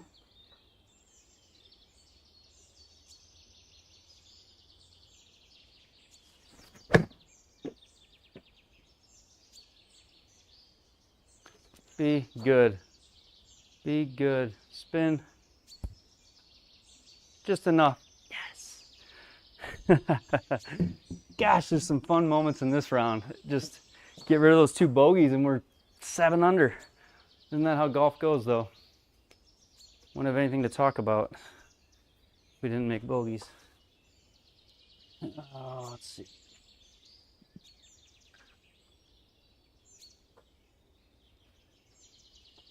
Okay. 261. Can we draw 1 ball, hit it out to the right, bring it back?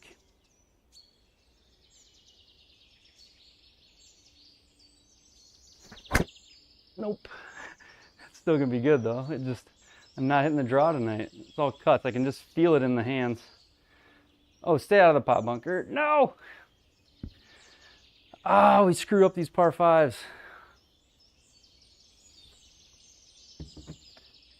Downhill 5, 238.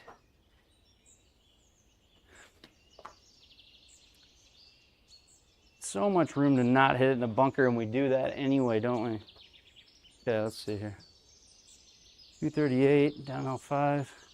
I'm only hitting this because I think I need to get up over the lip. Yeah, but I have to hit it hard.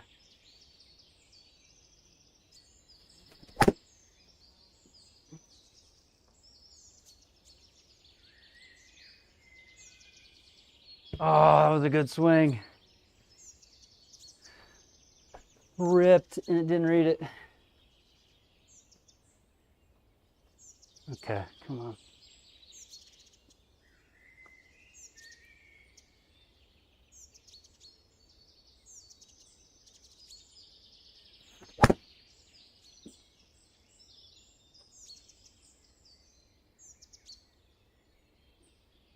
Wasn't bad. I hit the ground before that one went up. A little bit chunky. But par 5, we're fine. The Ellen's getting tired, yeah.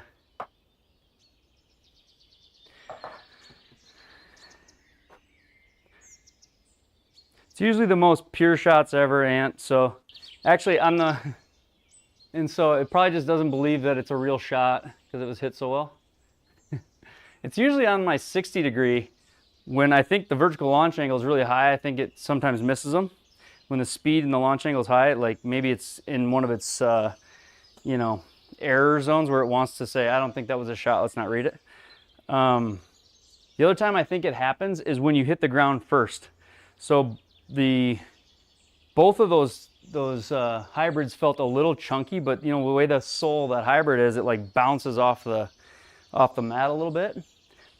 And it seems like when if I hit the ground first with a driver or even a wood sometimes, it'll give a bad spin reading or not read it. And then the other time is wedges.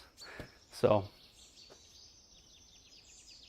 bad programming, I love that.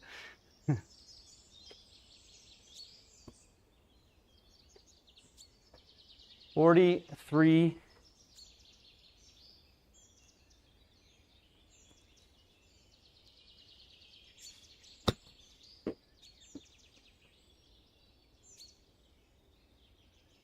Go. Release in there. Yeah, fat shots. I don't know if it's because the ball like bounces or because of the sound or the impact. I don't even know what the legit reason for that would be, but I think that's part of it. I've learned over time, like it feels like it's a lot of times shots I hit fat or 60-degree wedges, which I am using the bounce of the club, essentially hitting it fat, where I get those same problems. So I don't know, that might have something to do with it.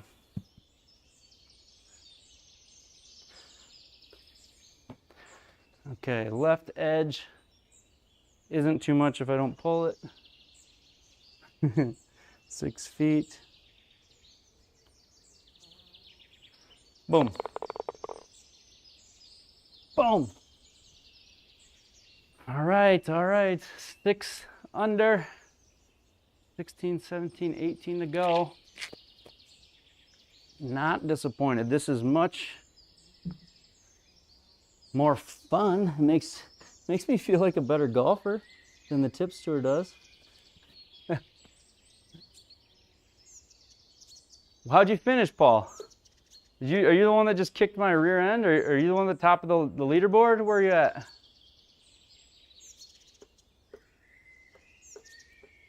I got on and somebody absolutely vaulted to the front. I didn't see 12 under. I saw like a 9 under.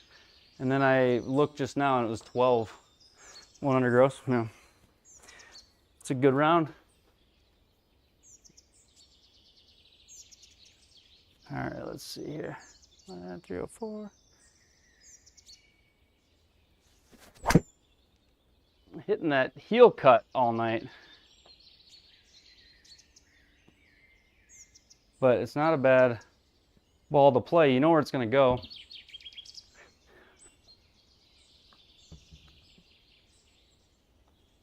No, that is great. That's awesome. Anytime you're under net, that's a huge win. I mean, you're beating yourself, you know. It's always the goal. If you can get under net, you've had a good day. Under par net, I mean. How much does Joe charge for playing in his tournament? Nothing. It's just it's a free league. It's a free league on the SGT. So you got to have the upgraded SGT membership to join the league. So it's like another 15 or 20 bucks a year to have a membership that allows you to join the league. But yeah, they don't cost anything. And then he even had last year he had a couple of sponsors, and one of them was the guy that makes golf courses. So if you won the league, you actually won a golf course of your choice designed in last year's league. I don't know what the league is playing for this year, but he gave out prizes too. So, but it's 100% free to be a part of. And the fun part is it's a lot of the guys that we all know from the community. So it's like we get to, you know, see each other on the leaderboard, and it's a lot of fun. 153.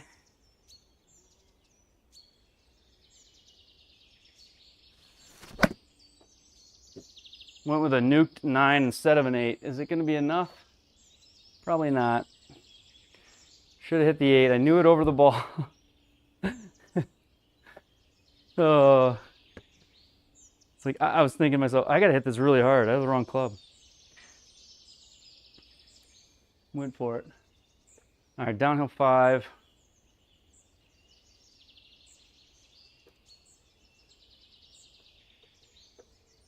I'm gonna go. I know it seems like a lot, but seems like a lot. We'll go there. 29 downhill 5, so it's like 25 feet.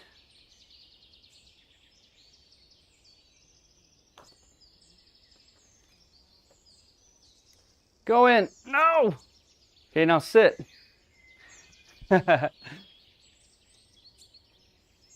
What do you mean, Mark? You're up late too. Thanks for joining us. Yeah, Joe does some prizes for sure. So just the SGT League. So yeah, you pay for your SGT handicap, and that gets you into like all of the SGT. I think that's 80 bucks a year, or it used to be. And then there's an upgraded membership. There's a premium membership now on the SGT that gets you a couple of different features, I think, and one of them is you can join and play and create your own public leagues. Oh, I don't need a T for 205. So yeah, so you just get your SGT, if you sign up for SGT and get the premium membership, you can join the league for free. So there's an SGT price, but that gets you into all of the SGT stuff for your profile. All right, 205.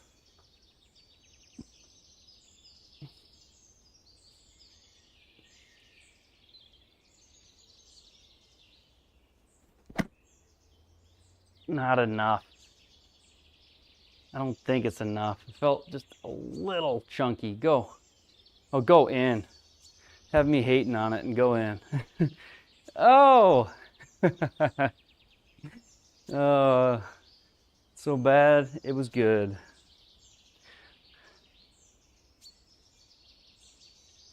sure you've gone over it a lot, but what's your sim set? Yo, happy to chat about it, man. I appreciate you stopping by. What's my sim setup? I've got an MLM2 Pro, and then on the floor right now, it's a floor projection overlay, which is just created with a cheap projector that I got used and an OBS scene. So the overlay is something anybody can do for any sim software with just a projector and the free software called OBS. Okay, 5'4". There we go. That was a good birdie. 205 birdie. Let's go. Yeah, I've got it's a lot of people. I figured out that people must like my one video that probably gets the most views is the one about the floor projection. That's what I'm trying to say. So there's a video about how to do the floor projection, and yeah, it's anybody can do it for any launch monitor. I mean, it's got to be a projector that's probably bright enough, but I'm using a projector made in 2004 that doesn't even have an HDMI out on it, so I wouldn't recommend that, but that's what I'm using for mine. It's a piece of junk, but it works good. Hob 16, yeah, had him design one for you using, nice. Do you think webcam putting is more accurate than square?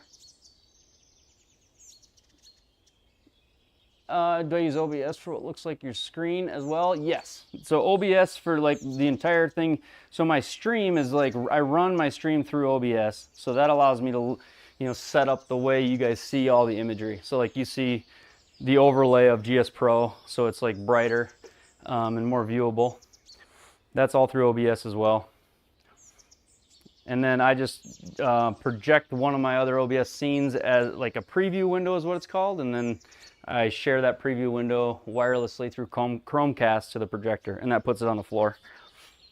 But since all my GSPro information is already in OBS for the stream, then I just add it to the scene for the floor projection and send it to what is considered that monitor. Just basically, I look at the other projector as another monitor, just a wireless one.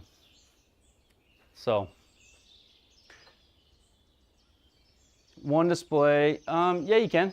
And you could do a couple things. If it has HDMI out, there's people that, I guess if you plug HDMI into an HDMI out, or even one of those, there's like these little fobs that fake it. The computer believes there's a display there, so it creates it on the graphics card. And then you can mirror that display to the projector. So you basically send the scene to that fake display and then send it to the projector. So you can do it that way.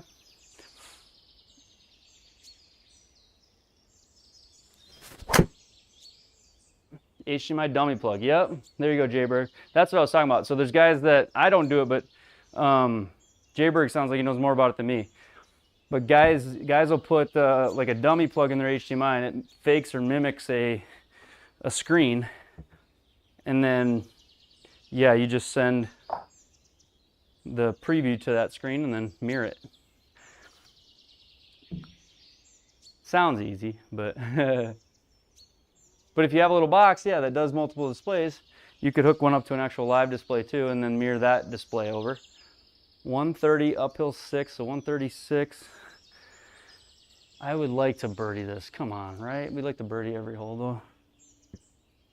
Let's see here. 130, 136.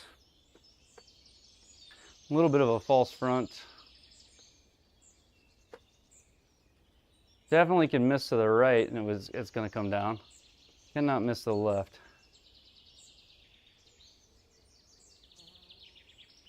In display settings, you can set up connect to wireless. Yeah, you can do that too. So you may not even have to like put it on one of your actual displays. You might just be able to go straight wireless to the projector by going to display settings and wireless. Yeah, yep. And use Chromecast to cast it to the projector. That's exactly what I do, Jaybird. Well, at least I use Chromecast anyways.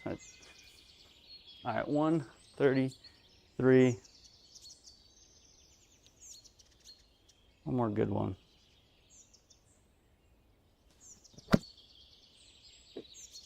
Oh, that felt good. Be good. Come on. Ow!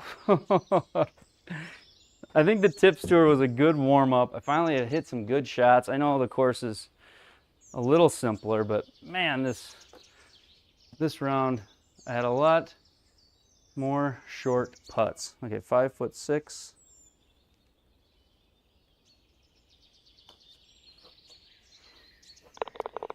Let's go. There we go. That's a fun card.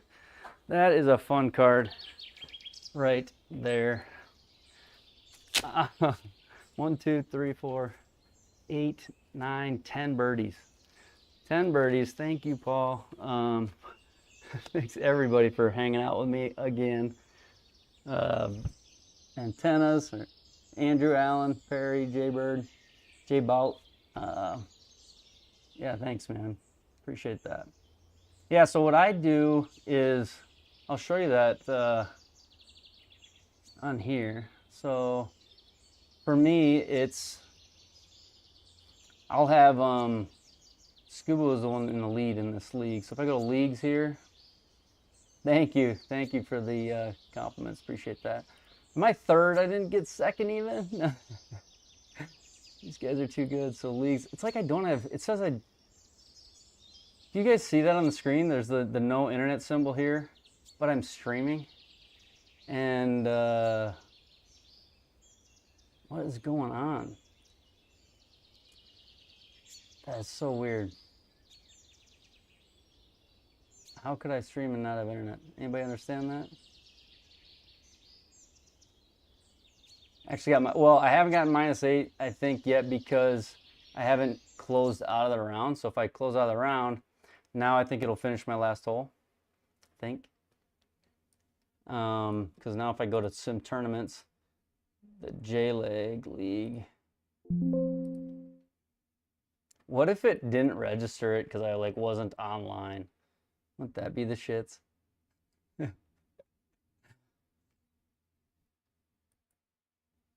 Reload. So I'm Chromecasting through the network. I'm streaming through the network.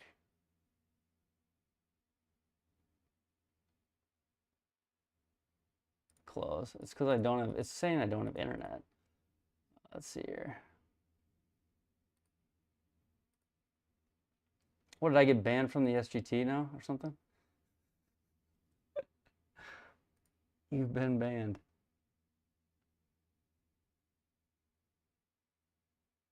I don't know. It's claiming I don't have internet, but I'm on live stream right now. Hacks, yeah, I got hacks. Got aimbots in the fingers. Wouldn't that be sweet, Paul?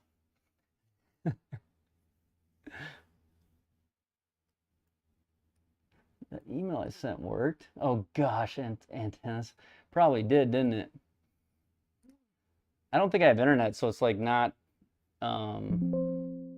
registering. Let's see what that says. I've got to have internet. What if it's a Chrome thing? I was going to show antennas, what I use for Edge. Let's see here for Edge. Maybe, is it Chrome just bugging out, maybe? So what I do, Andrew or Antenna, show me 500 after 12. I've got the receipts, Herb. I shouldn't have closed out of GSPro. So what I do is I just cast out of Google Chrome. So you like, Stuart, if anything, I can get rid of one of those bogeys and go back and birdie a bunch of holes, right? Office projector casting to screen. So I just cast through Google Chrome, and that's how I get there. Let's see here. Info.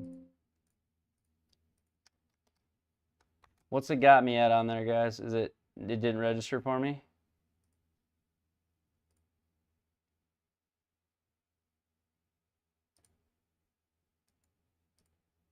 Nothing. Nothing.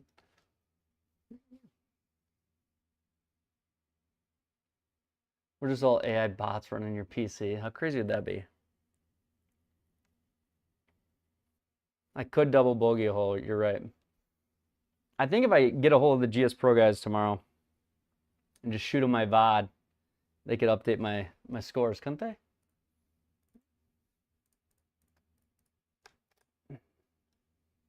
I'm going to take the connector data that I have, which is like all this table. That's one thing I wish we could do. Does anybody know? Can you do that? Can I export? Oh, I have the log. Can you export Springbox table? Maybe.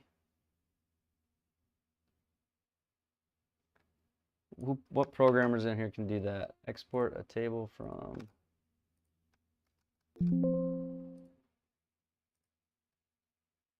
Cancel. I want to save all the shot data that I have from the round. Cook 23 can. What, enter my scores from the VOD? That would be sweet. I just don't know how I'm streaming without so-called internet. Doesn't make sense to me. Definitely still got you at -5. What did we shoot? -8? Made 4 more. I think we make 4 more birdies and a bogey after that, after 12. Cannot remember.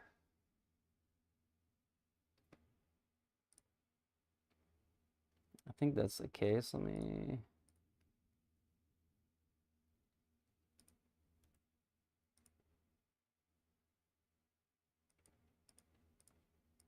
checking my... Yeah, I can't go to any websites.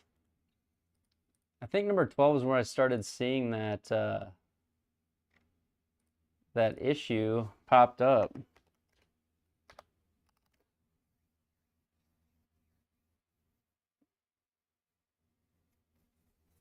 Still showing you 5 under. So I just, let's see here.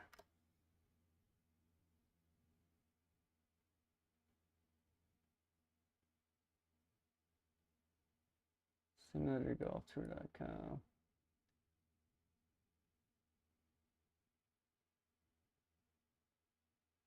I probably did get hacked.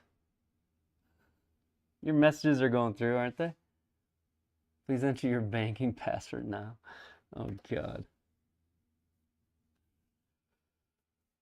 That would be my luck, Ant.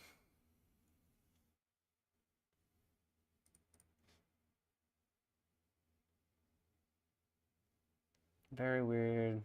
We're all in sim.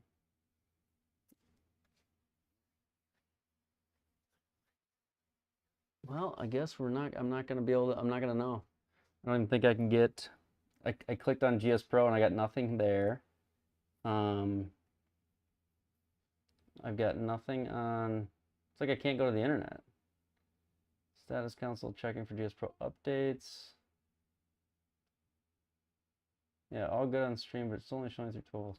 How am I streaming without internet? Am I the only one that's baffled by that?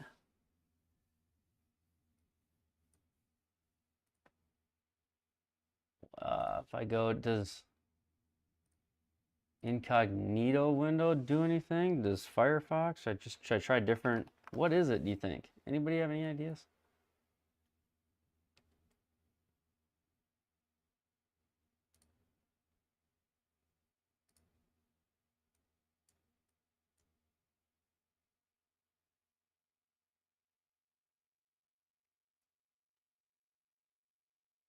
$500 weird. Won't let me type the word ping. God. And get out of here, FBI agent from Canada. I would not.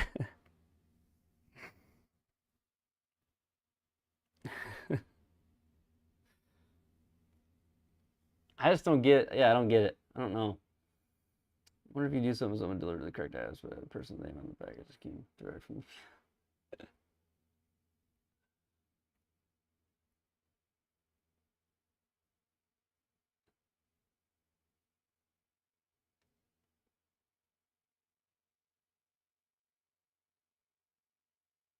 Try the 4.8 ping.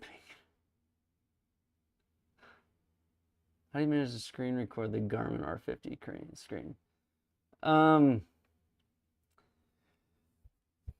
So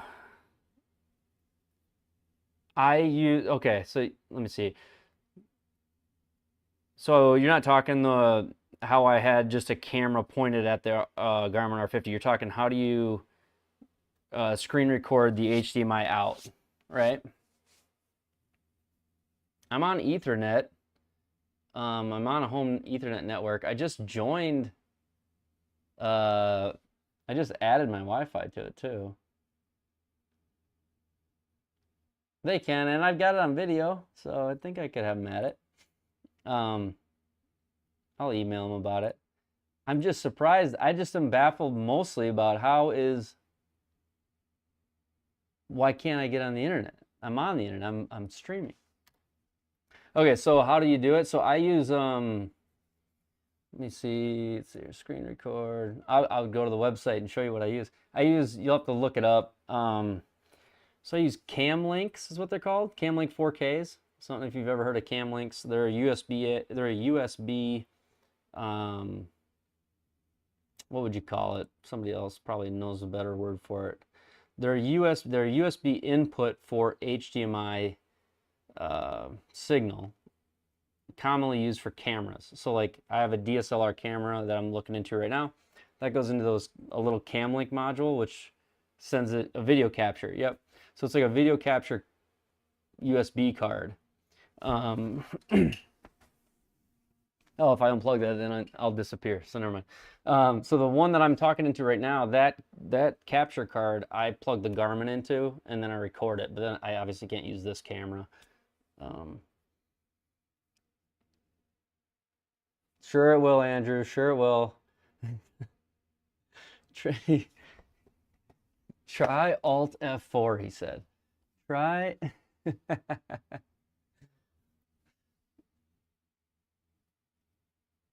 I think you're gonna have to play the holes again, but I think 9-9 is likely. It could be.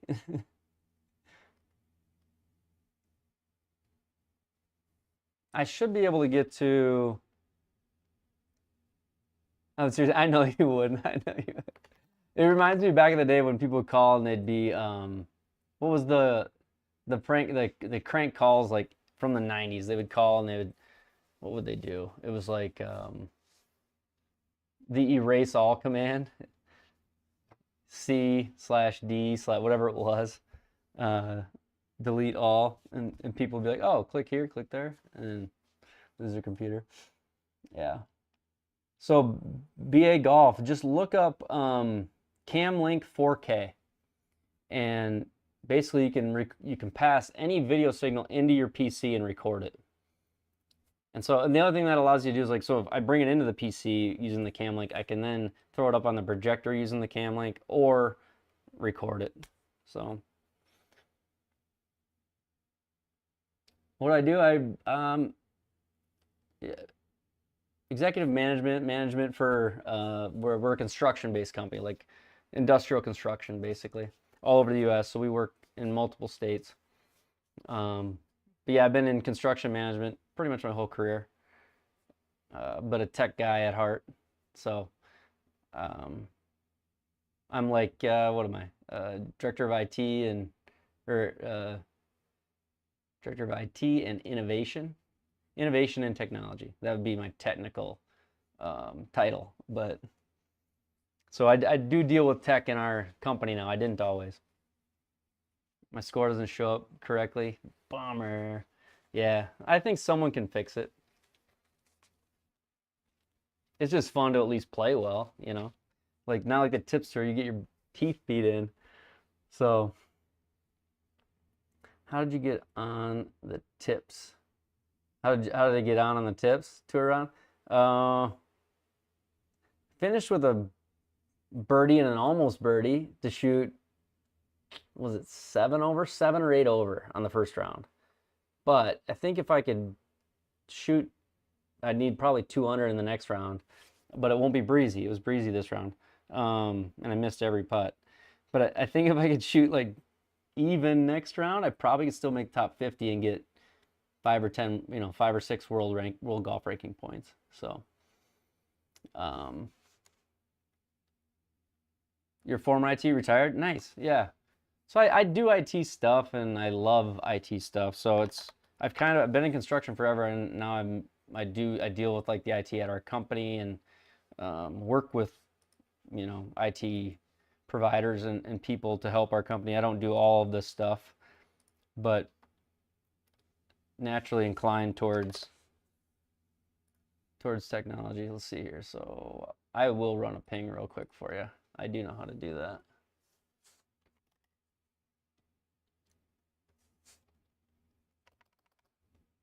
Let's see here. Yeah, GSPro won't connect. I shouldn't have closed out of GSPro. If I would have left the round, I think it would have updated. Well, unless I didn't get internet. That's so weird. I wonder if it's just a. Let's try this.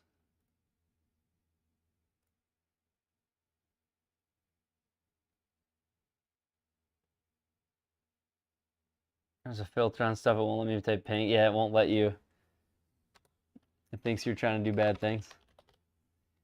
That's pretty funny.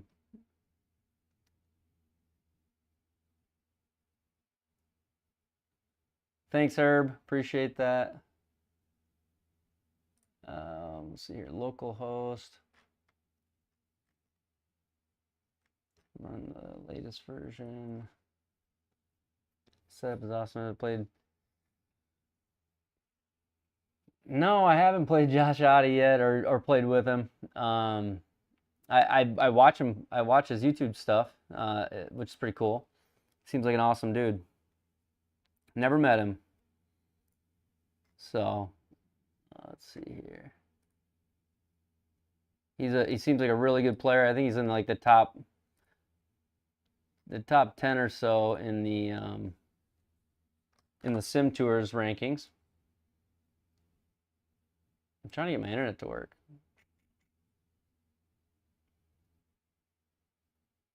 What's my handicap regular golf, Paul? Sim golf is easier. Definitely easier.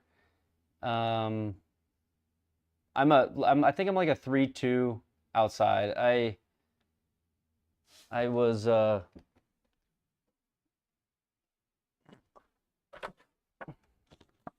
play. This was a fun round. So I should have thrown a picture of this up. You can't even see it, can you? Can't see it because of the focus. Bummer. Nothing to see there. So this was my TPC Scottsdale round, which was actually pretty fun. I shot 78 from the tips at TPC Scottsdale last week. I was pretty proud of that. I drove the ball, hit the ball well. It was like shot 39 out at TPC, which that's a good round for me. It was the front nine was like super cold. We teed off at we were one of the first off, and it looks like it loaded now. Looks like I might have internet now. SimGolfTour.com.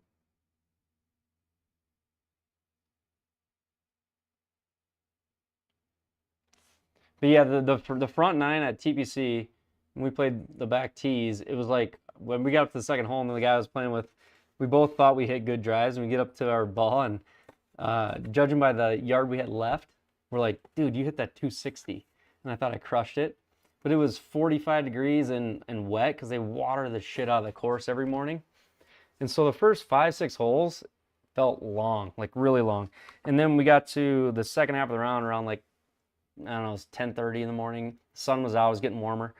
Everything was drying off. And we get to the back nine, and there's some like long holes. Like 11 was 472 par 4. 14 is 490 par 4. And finally the drives were like going. So like hitting a drive and it goes 310. You still got, 200 in up the hill. That was probably the best hole I played was 14. I made a par in 14. It's 490 yards. I hit the fairway. I had 205 left. Hit a 5-iron up there and 2-putted. So that was cool. But how do the ranking points work? You just got your first ranking. So basically, you got to make the top half of the field. So the cut. Yeah, it's a long par. So if there's 100 players that finish, you got to make top 50. And then they have a set structure. So like 50th gets in the SGT Tour, 50th might get 1 point. In the Pro Tour, 50th might get 2 points. And in the Tips Tour, 50th, I think, still gets like 5 points. If you win a tournament, you're going to get like 100 points. But yeah, basically, it just kind of goes as you, how do you turn it off and back on? Did you turn it off and back on? The internet? No, I don't know. I don't have internet. It's supposedly I'm in GSPro now. But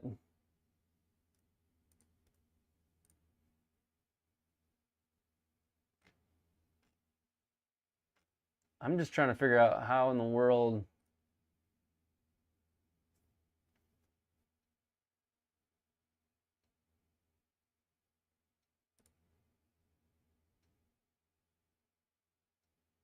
I'm streaming and don't have internet. But yeah, so I played a lot of, like, the par 3s don't give you world golf rankings. I wish I could get on the Sim Golf Tour site. I could show you. But I can't show you it right now.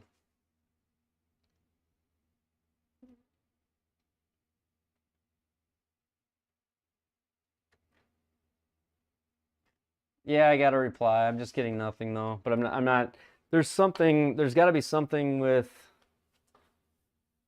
I'm not sure what it is. It's weird that I've got a connection to you all for chat, but I don't have it for. It's like I was saying when I was playing, I said it was distracting me because I'd never seen that no internet signal before while I was playing. But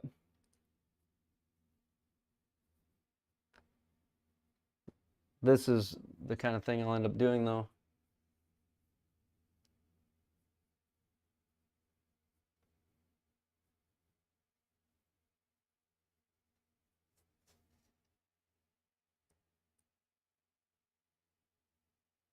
Yeah, there's no, I'm not gonna figure it out.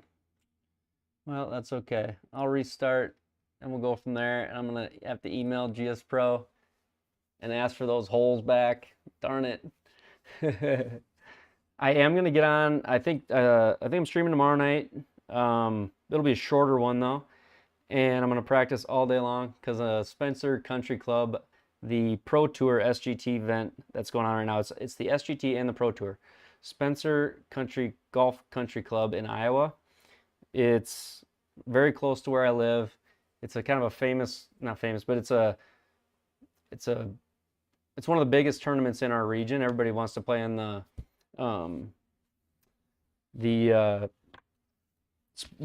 Iowa Amateur, whatever, in Spencer. And it's an awesome tournament. It's a cool little course, not super long, but it's the event this week. So I do want to play well there. I would love to move up the leaderboard on in that Pro Tour event and play well at Spencer. It's just it's kind of like a home course for me.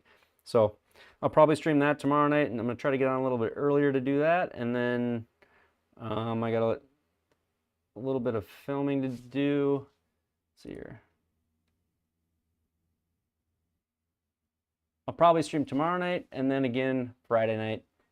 Not Saturday, and then possibly Sunday. So probably Friday and Sunday, probably not Saturday. So appreciate you guys. Have a good night. Thank you, Antennas, Paul, Alan, Jay, Durango, Jay number 2. You can decide which one of you that is.